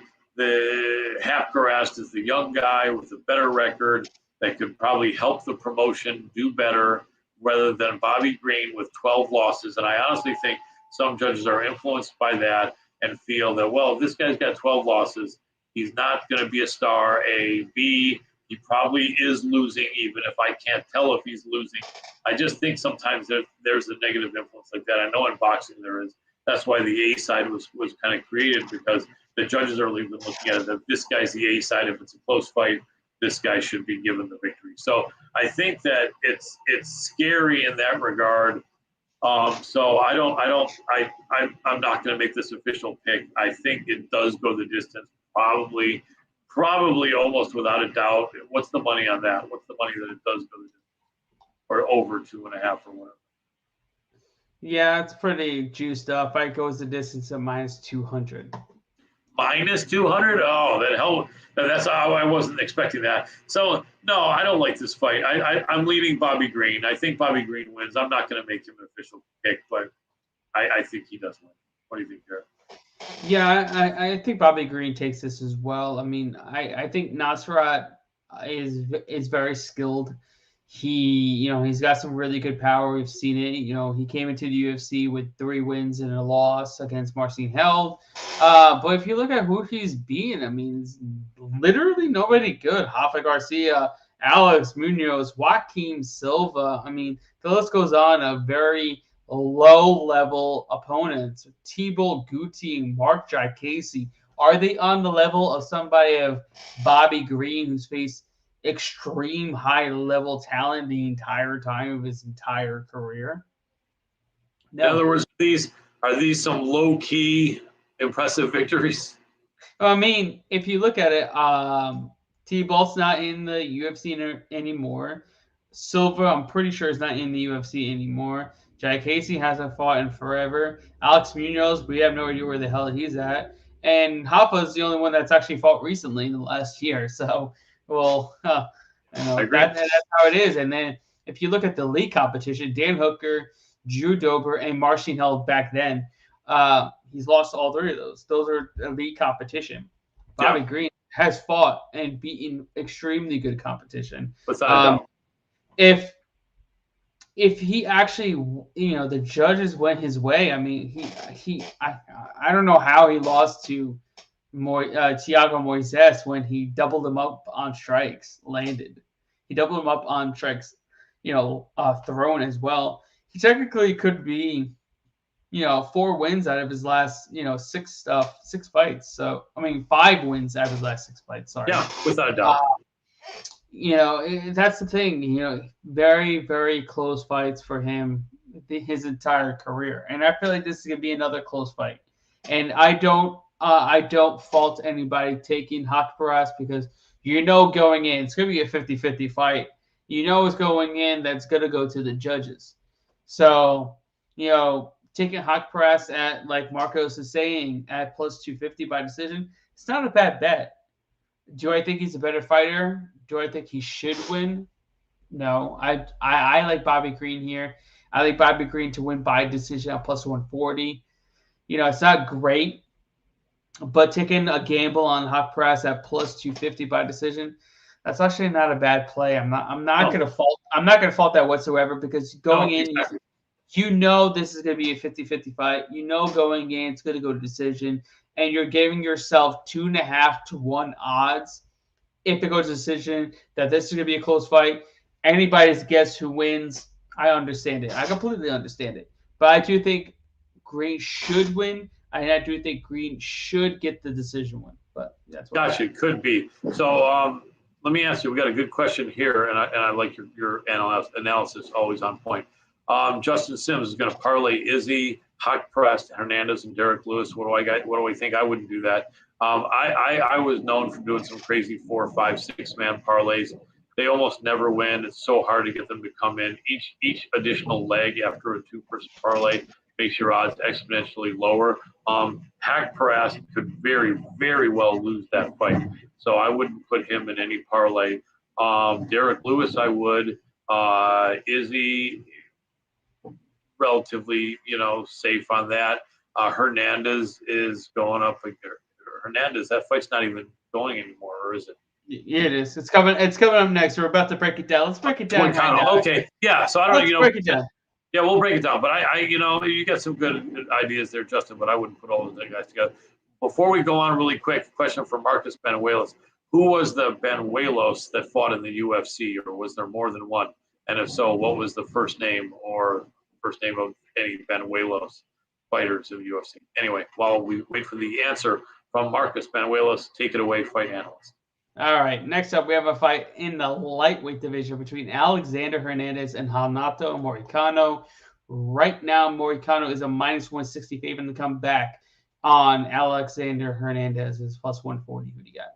Gotcha. Oh, wait. What did Marcus say? I said, who was a Benuelos that fought?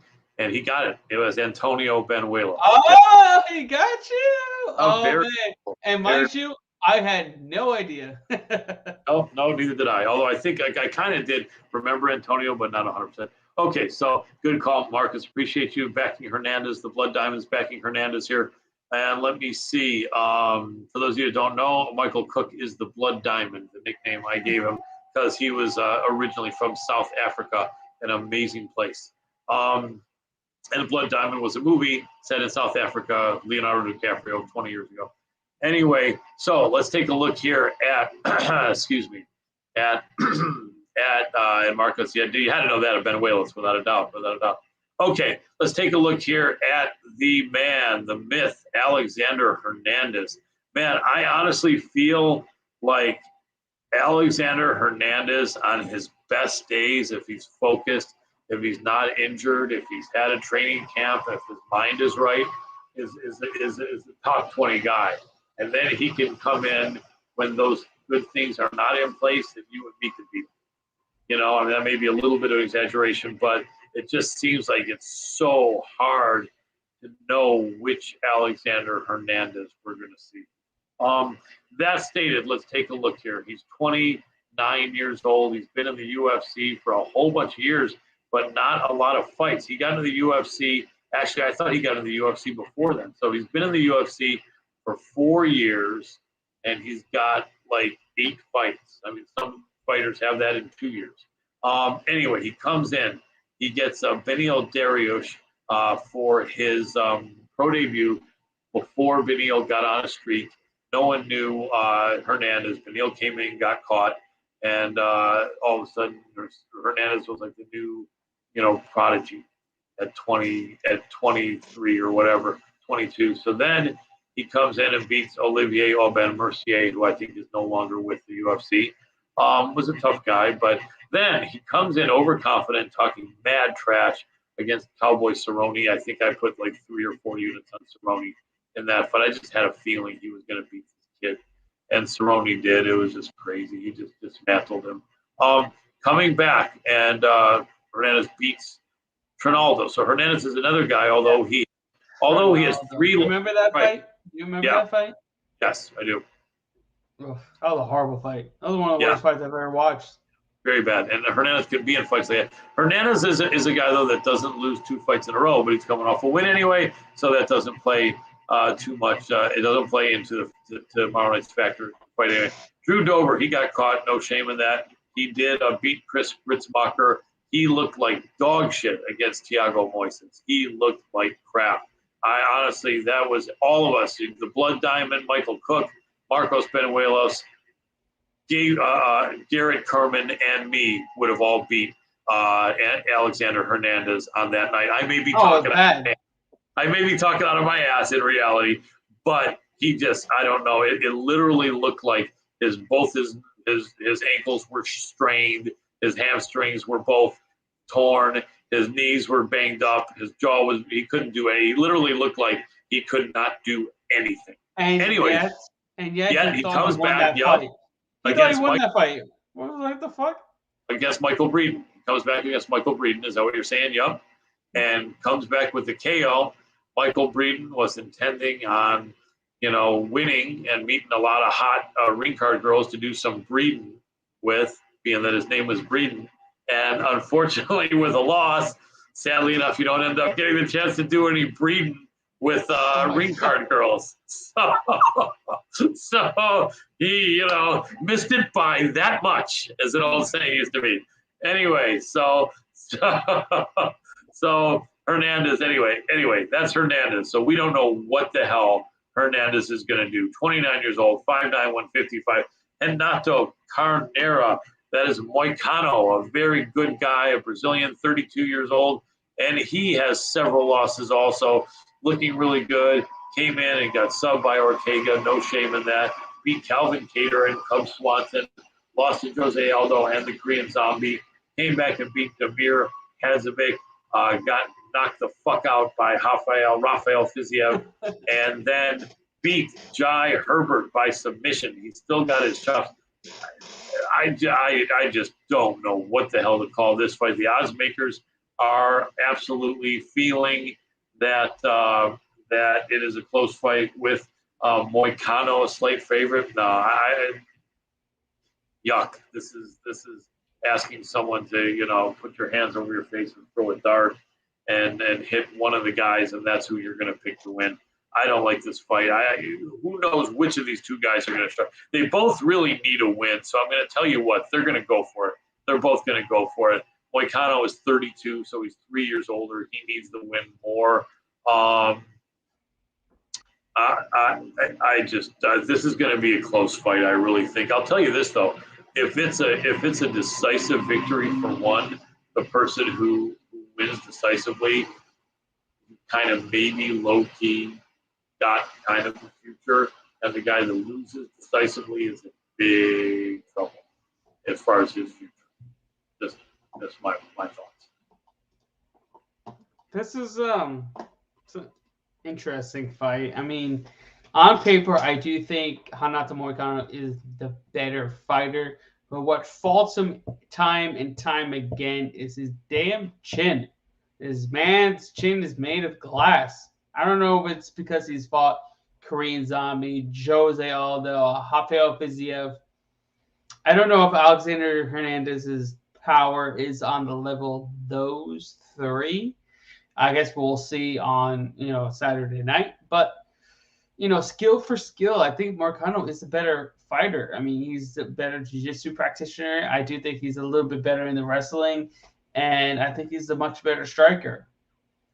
On the outside, he's taller, he's longer, he has more tools. I think Hernandez's lead leg is going to get absolutely shredded by the cap kicks of Moricano. We've seen that, and in the fight against Calvin Cater, he just absolutely shredded the lead leg of Cater. He wasn't able to move forward as often as he normally would. And Hernandez, what he does well is he comes forward. He likes to put the pace. He likes to put the pressure on his opponents. That's where he's at his best. We've seen that against Chris Grutzmacher. He was able to knock him out. We saw it against Mike Breeden where he was able to knock him out. Well, you can't come forward if you're eating a ton of leg kicks. You can't. It's just not possible. So I think that's going to be a big factor. Moricano uses his jab very, very well.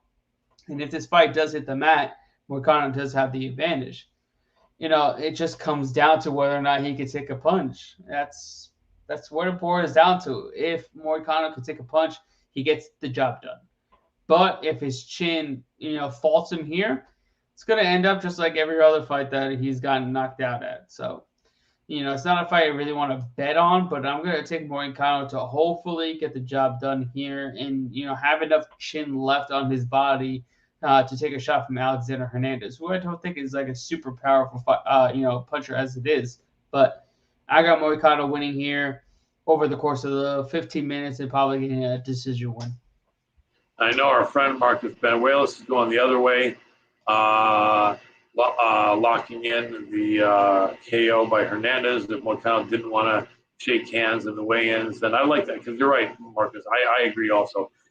Keeping the good karma is always the best, and sometimes when you do that, a lot of these fighters lose that won't touch gloves or won't shake hands and stuff like that. So it's very possible. But Garrett's got a good point too. I mean, it's but yeah, I would stay away from this fight. There's no way to know what's going to happen, but I would think I do kind of lean toward Moricano, but Hernandez could easily win it. It really depends. But weird fight. But they're going to both be fighting hard because I think they both realize that they're not. Neither of them have a lot of momentum going, a lot of mojo, and they need to have that going in such a competitive division as the UFC right now. All right. Moving forward in our featured fight on the main card is a fight at 185 pounds between Jared Cannoneer and Derek Brunson. Right now, Cannoneer is a minus 160 favorite in the comeback. Brunson's a plus 140 underdog. Who do you got? Man, you remember those commercials? They went to Jared. He went to Jared. That was the jewelry store, Jared, or that. And then before that, you had that fat guy, Jared, with the Subways. But man, did that turn out to not age well, huh? We can't even say at all. Fuck that Jared. Yeah, talk about a scumbag of scumbags. I mean, Subway probably has removed any evidence of him ever being involved with them to turn out to be a pedophile like that and a scumbag. What a piece of shit. Yeah, not only that, but constantly like harassing women and all this shit. And it's like, man, but what can you say? But those Jareds notwithstanding, we have the man, the myth, the killer, gorilla, Jared Cannoneer. This man fought at heavyweight. He fought at light heavyweight. He fought at super heavyweight. He fought at whatever weight he wanted to fight at. And now he's come down. He is the man with the energy focusing crystals. He's got he does some things that look almost like the ninjutsu type sign. But then, he's got the crystals and all the power and, he's got everything's on a good plane with Cannoneer until he shows up and gets the brakes beaten off him by Robert Whittaker. But, Whittaker's so tough, it was even hard for me and Garrett to beat him when we would beat him in the rounds we'd train with him. Low-key bullshit on that. But, Low-key, yeah. But no, Whittaker, he had the wrestling, but anyway, Cannoneer, I think, had some injuries going into that Whittaker fight and still looked good for a little bit there. He's a strong man. He's athletic. He's smart. He had a lot of momentum going for him until he got made to look bad against Whittaker, but came back and looked really good against Kelvin Gastelum. He is 37 years old, not a great look. However, when you're 185 pounds, it's not as bad as if you're 145 pounds at 37. So he's past his prime, but he's still athletic enough for these higher weight divisions to be hanging in with these guys that are younger. And Brunson really isn't younger. I think they both may be 37. No, Brunson's 38. So Cannoneer is the younger guy here. Really, really good fight. The winner of this fight gotta be getting the next title shot. No way they can give it. There's no way they can give it to Vittori, even though he just beat Costa. Obviously not Costa. There's no way you can give it to Sean Strickland. That's it. Well, there's a way, but you probably shouldn't. But so in reality, honestly, it's got to be the winner of Cannoneer against Brunson. Not only that, even if they have a dull fight, how great a fight was Strickland versus Hermanson? Dull. Low-key exciting, right? Very low-key exciting. Yeah, and the lowest of keys exciting. So, Killer Gorilla, 6 feet tall, 185, 37 years old, going against Derek Brunson, 6'1", 38 years old. Let me just check the closeness of the age. March 16th of 84. So, my man, Cannoneer, is literally a month away from being 38. And then Brunson was born January 4th of 84, just turned 38. So I was thinking it might have been almost 2 years age difference if one of them had just turned and the other one was the other age. But that's not the case. They're literally 3-month age difference. So they're like exactly the same age. Great fight. Really, really good fight. The stronger man, as far as heavier punches, and the naturally thicker man is going to be Cannoneer.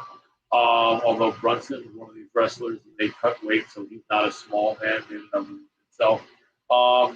Cannoneer losing against some big guys back at light heavyweight. Lahovich, Reyes, Glover, all those pretty much aged well. And then only losing, his only loss at 85 was against Whittaker. And so that definitely does make you think. Derek Brunson, who I had on the show about 2 years ago, really good dude, good interview. He has losses to Jacare when Jacare was still, a pretty viable contender 4 years ago. And then Izzy, he fought a crazy fight kind of against Izzy and got caught. And then he really went on a good streak, 5 wins in a row. Elias Theodoro, now the ring card man for Invicta. So he's not fighting in the UFC. Respect to him, though. Ian Heinisch is a tough guy. Shabazian lost several fights. Kevin Holland is tough. Darren Till, people are thinking so his last 2 fights were against welterweights. Right, so to speak. So this should be an even money fight, but instead they've got Cannoneer at almost 2-1 favorite. This is look at, there's so much on the line in this fight. Both guys are really, really good.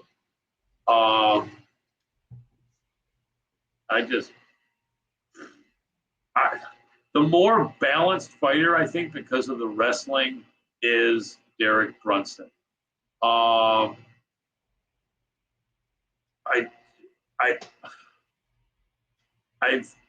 think that the more balanced.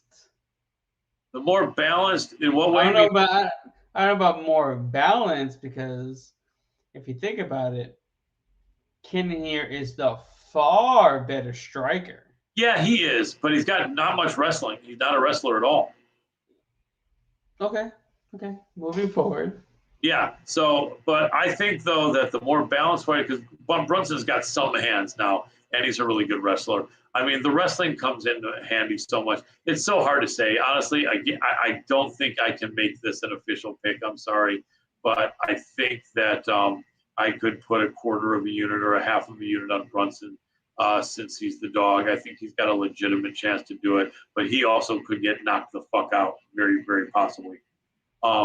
So I think this is going to be a really exciting fight. Dog barking or something? I think this is a really exciting fight, and I think it's going to be pretty close, probably until it isn't. But I'm leaning Brunson. I'm not making him an official pick. Wouldn't recommend people bet that fight at all. But I'm leaning Brunson, maybe a half or a quarter unit. I know I'm pretty I think I'm probably out on a limb here, but I'm pretty damn confident in Jared Cannoneer in this fight.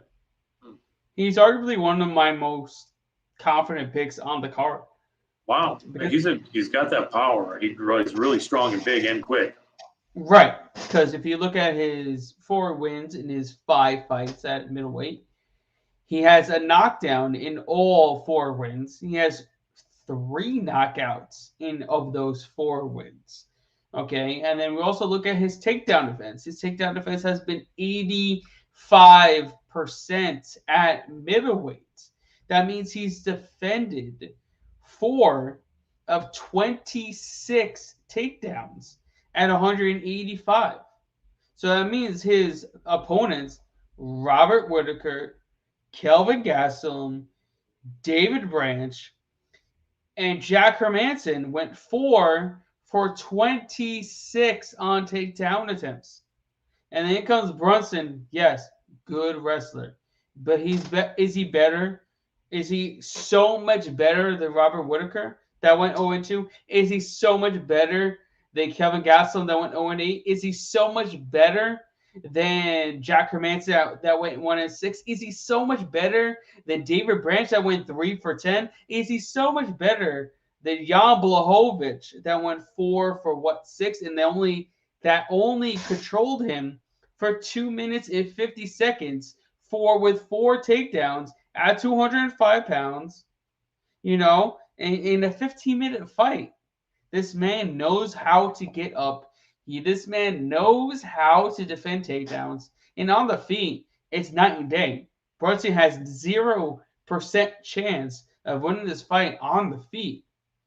He's going to get knocked out if he prolongs this fight and doesn't get it to the mat. If he doesn't get this fight to the mat, he has 0% chance to win this fight. He's not beating Cannoneer in a striking match. He has no chance. You're talking about a man that got rocked by Kevin Holland.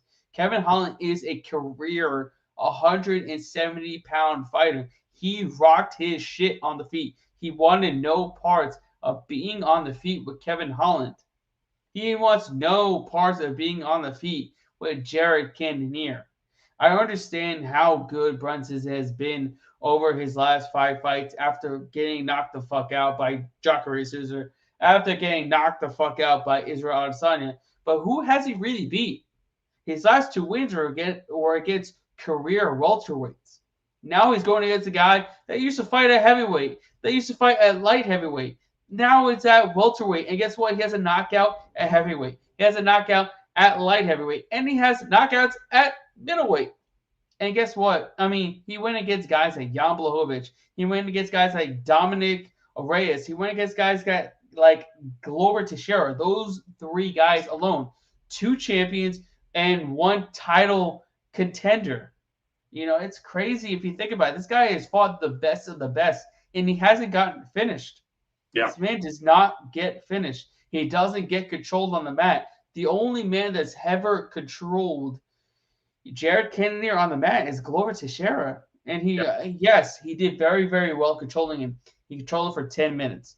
But Glover is much, much bigger than Derek Brunson. Yeah, and absolutely. He's a much, much better grappler. And he's a jiu-jitsu black belt. He wasn't even able to finish Cannoneer on the mat. Right. Absolutely.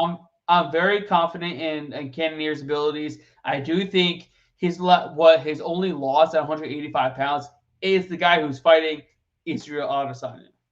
Yeah. I mean, and if we look at the rankings, you have Izzy here, we have Whittaker here, and then we have Cannoneer. I like what Brunson has done since his loss to Israel Adesanya. He's won 5 in a row. He's cashed for me as a plus 300 dog against Edmund Shabazian. But unfortunately, I think it ends here.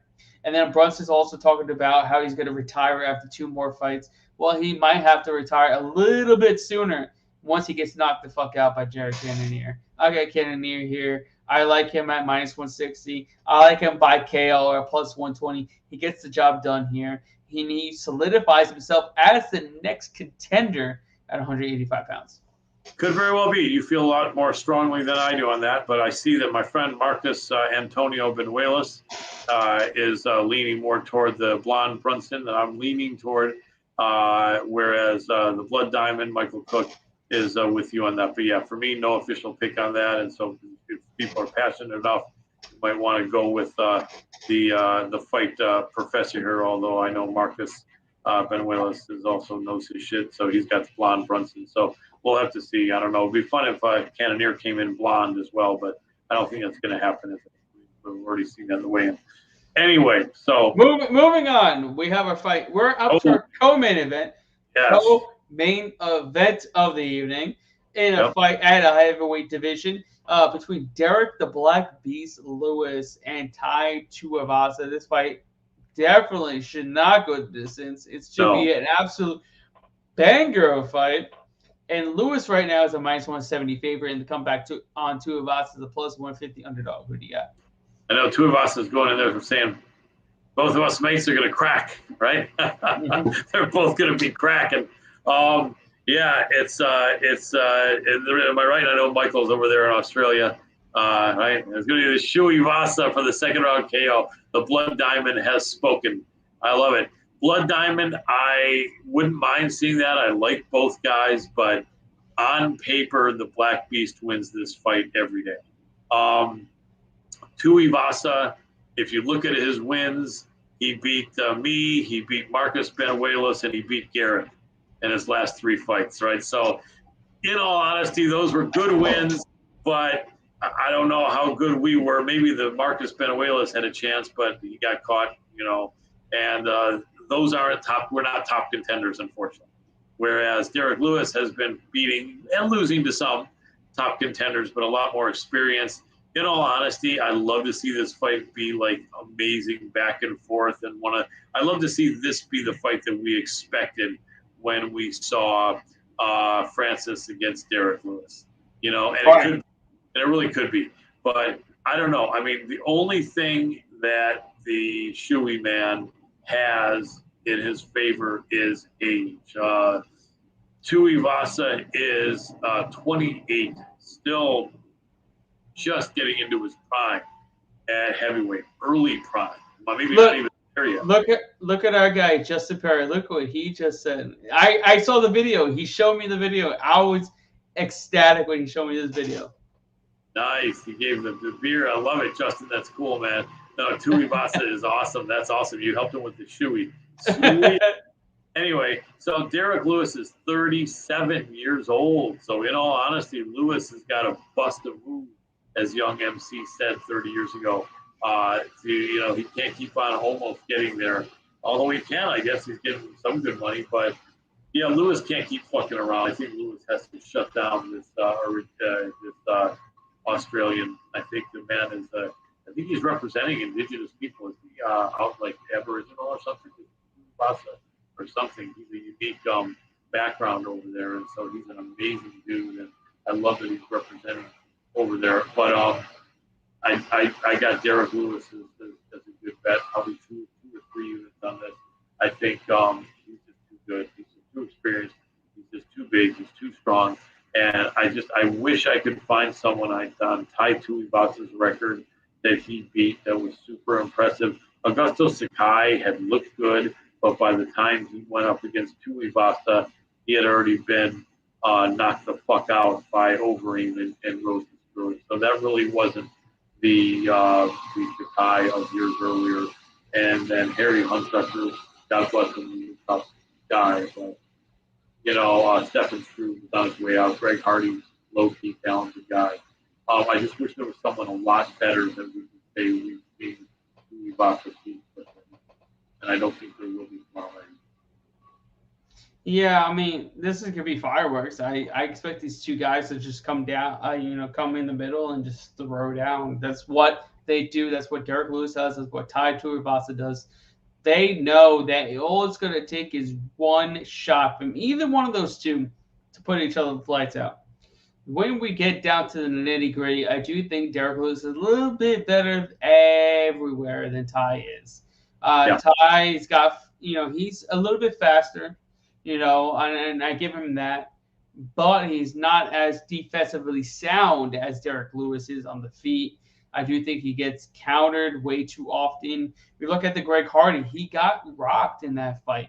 He did well. He weathered the storm, and he was able to get to the phone booth with Greg Hardy, and knock his ass out. But if he gets rocked by Derek Lewis, guess what? That rock is going to be lights the fuck out. Yep. Lewis hits harder than anybody in the entire UFC. We're talking even harder than Francis Ngannou. This man has the most knockouts in UFC history. He is an absolute powerhouse. I just don't think Tuivasa is going to be able to go in there, fight in the phone booth like he normally does against everybody else, and then live to see another day. It's just not going to happen. I got Lewis here. I do like him to win under 1.5 rounds. Maybe take a little bit him to win by round 1, and then take a little bit and win him in round 2, because him to win in round 1 is plus 140. Him to win in round 2 is plus 550. He's winning inside 2 rounds. So sprinkle a little bit in the first round, sprinkle a little bit in round 2. Lewis is getting this done inside 2 rounds, and I'm expecting it to be under 1.5 rounds as well. Yeah, I think it's very possible. A really good breakdown. Derek Lewis, if he wins, he might do a shoey, but he'd only do it out of one of the ring card girls' shoes, he said, I think. So that could be interesting. If we're being correct here, I think he said he would even do it out of Lewis's cup, and he would not call it a shoey. He would call it a cuppy. Cuppy, yeah. Well, if Lewis wins, he's willing to do it out of the thong bikini that one of the ring card girls was wearing. So she'd have to take it off, though, right there on the spot, which probably isn't happening because the program with the rating would change there. We can't do that. Or hopefully we could, though, but we can't. Anyway, that would be amazing. Anyway, yeah, I think so. Derek Lewis, I know that Benuelos says, watch it be another Ngannou Lewis. I hope not, Marcus. That'd be awful. I don't think that'll happen. Yeah, prayers that's not the case. All right, and Derek losing in Houston would suck, but it makes your pockets heavier. And that's what Marcus says, and then Tuivasa for the Blood Diamond. Anyway, are you ready for me to give the introduction here? Let's get ready. It's time for the main event of the evening. UFC 271. Handicapped, analyzed, broken down by the amazing team at the breakdown. The fight analyst, Garrett Kerman, and the MMA professor, Colin Crandall. We are live. Take it away, fight analyst, Kerminator. All right. We are in our main event of the evening for the middleweight championship of the world. We have the style bender, Israel Adesanya, taking on Robert Whittaker. The Reaper. Sorry, I was forgetting that. AKA Bobby Knuckles. Yep.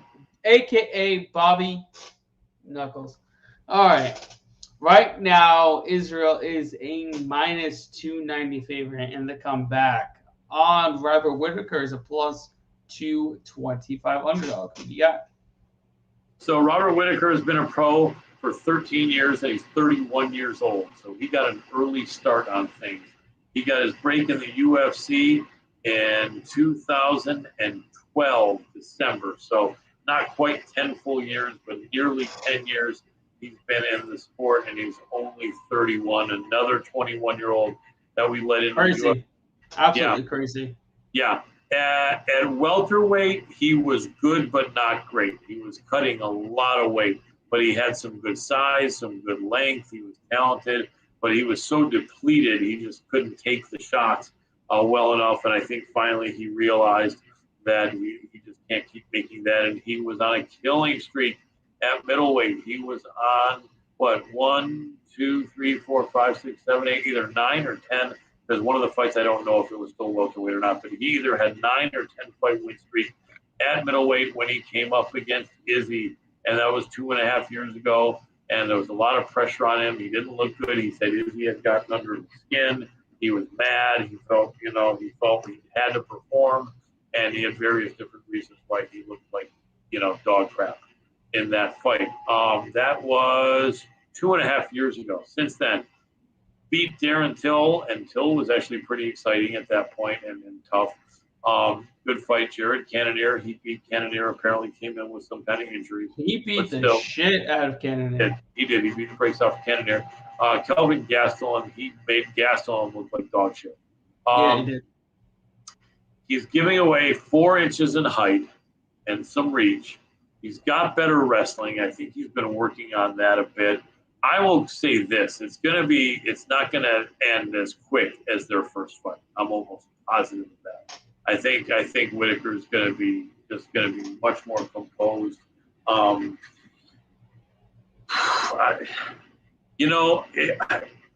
really like Whittaker. I've always liked Whittaker. Something about him. I like Izzy. I do like Izzy. He's likable, although, the super, super cocky, outgoing, flashy fighters have never been my favorite. I'm an older guy, old school. And so, you might find a lot of your guys, uncles or dads say that, oh, I'm tired of this guy talking all the time. I don't know, because it just wasn't. It was like back for us Generation X guys. It just, it rubs you wrong when someone's so cocky like that. So I respect Izzy. He seems like a nice guy. I've had a good interaction with him a couple times with him post-fight press conference. But I like Robert Whittaker a lot. Really good guy, soft-spoken guy, chill guy. He's got a few kids. Always like to cheer more for someone that's got a supportive family. Whittaker is, a year or two younger. So the age is not going to be a factor. 31 for Whittaker, and Izzy is 32. Yeah. Izzy is a good favorite here, and I'm seeing anywhere from -280 to -300. So I like Robert Whittaker. I think with those odds that there's value in Robert Whittaker.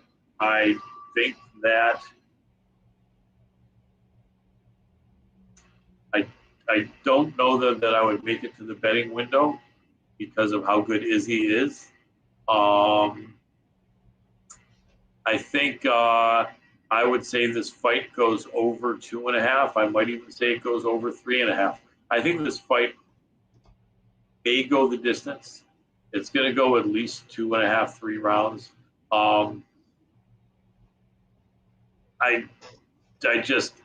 think Whittaker's live as a dog. I really do. I just, and I could really be wrong. This is a really good fight. And in reality, the practical side of me wants to say go for Izzy because Izzy's the only person that has made Izzy look not spectacular is Jan Blachowicz, and that was when Jan's confidence was at the highest before he lost to Glover. And that was also at light heavyweight. At light heavyweight. And Izzy came in, at 192 or something for the fight, and whereas Jan dehydrated down to 205 from probably 225.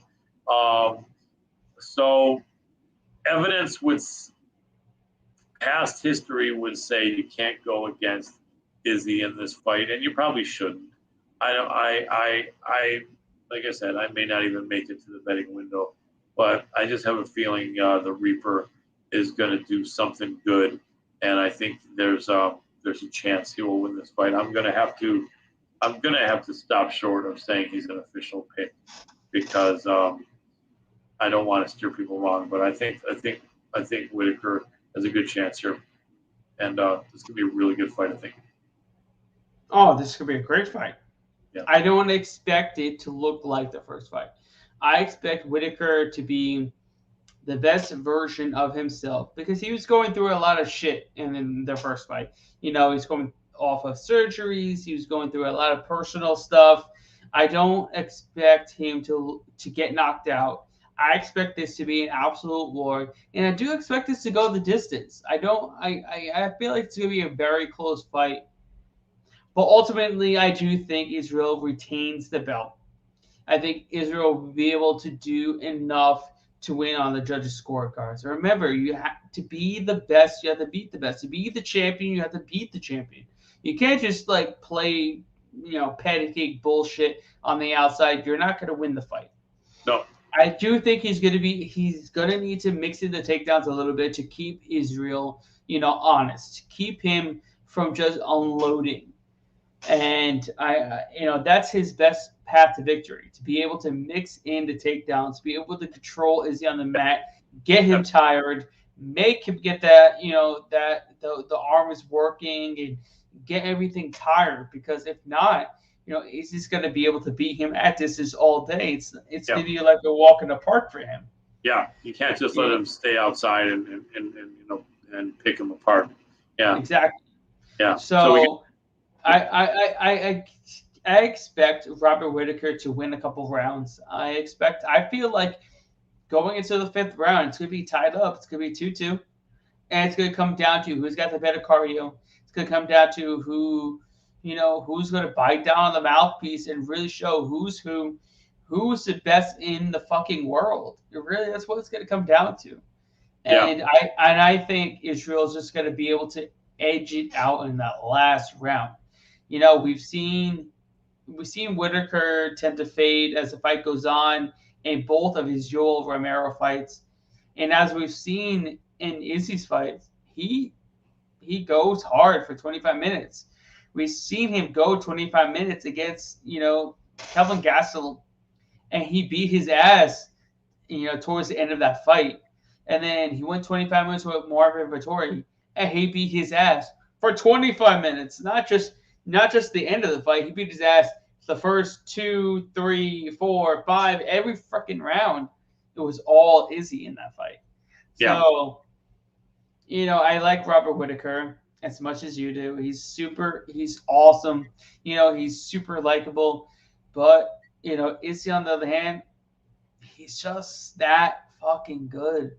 This dude is good. He's a real deal.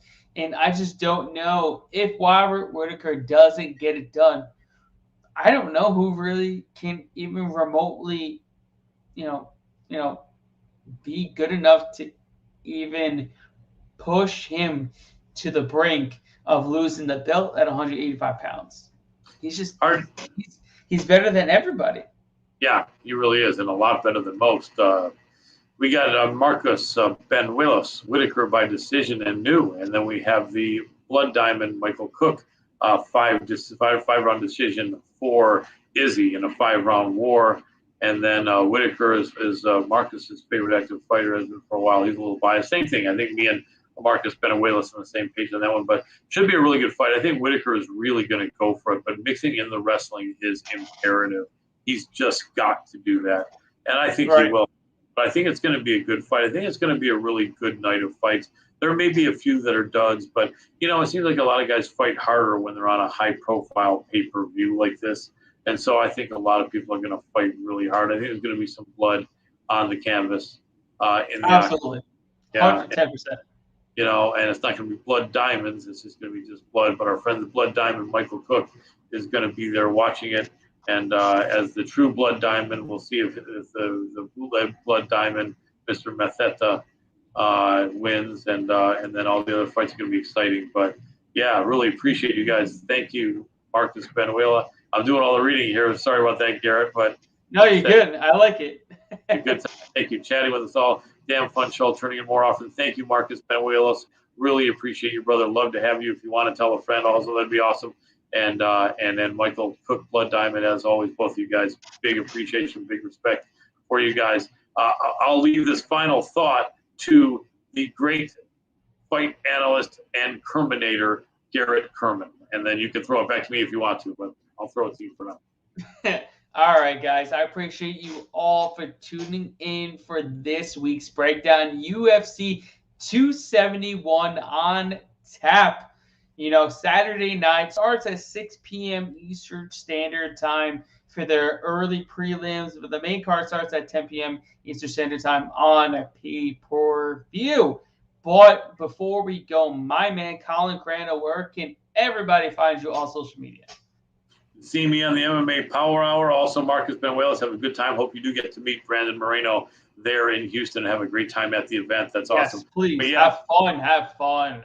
Absolutely. But MMA Power Hour every Tuesday. Last Tuesday, 2 Tuesdays, we've been on hiatus, but we're going to be back in a new studio starting this coming up Tuesday on the Hannibal TV on YouTube and Facebook. You can also look for us on MMA Power Hour Facebook page and Colin, Crandall, MMA. That's me, though, with my picture in a sports jacket and a UFC microphone talking at a great event before the pandemic. So that's where you can see me. And I'm all around, man. I'm going to be going live, doing all kinds of stuff, and working here with one of the best guys and one of the greatest minds, the master millennial mind of MMA, Mr. Garrett Kerman. And I always appreciate being with you here, brother. Nah, man, I always appreciate you coming on here and breaking down some fights with us. You know, I love it. I love doing this each and every week. I enjoy it so much. I love talking to fights with you guys. I love making you guys some money. And I enjoy you guys tuning in each and every week. But guys, I need you to go to Vegas Odds YouTube channel. Please give us a subscribe, like it. And, also go to my Facebook page. Give us a like. Go to the Vegas Odds Facebook page and all the social media. Find Vegas Odds, Fight the Fight Analyst, give me a like, give us a follow, subscribe, because we're bringing you the best in betting content to put money in your pocket. So with that said, we will see you all cashing out at the ticket window. Until next time, you guys have a great night. We are out of here. Peace. Peace.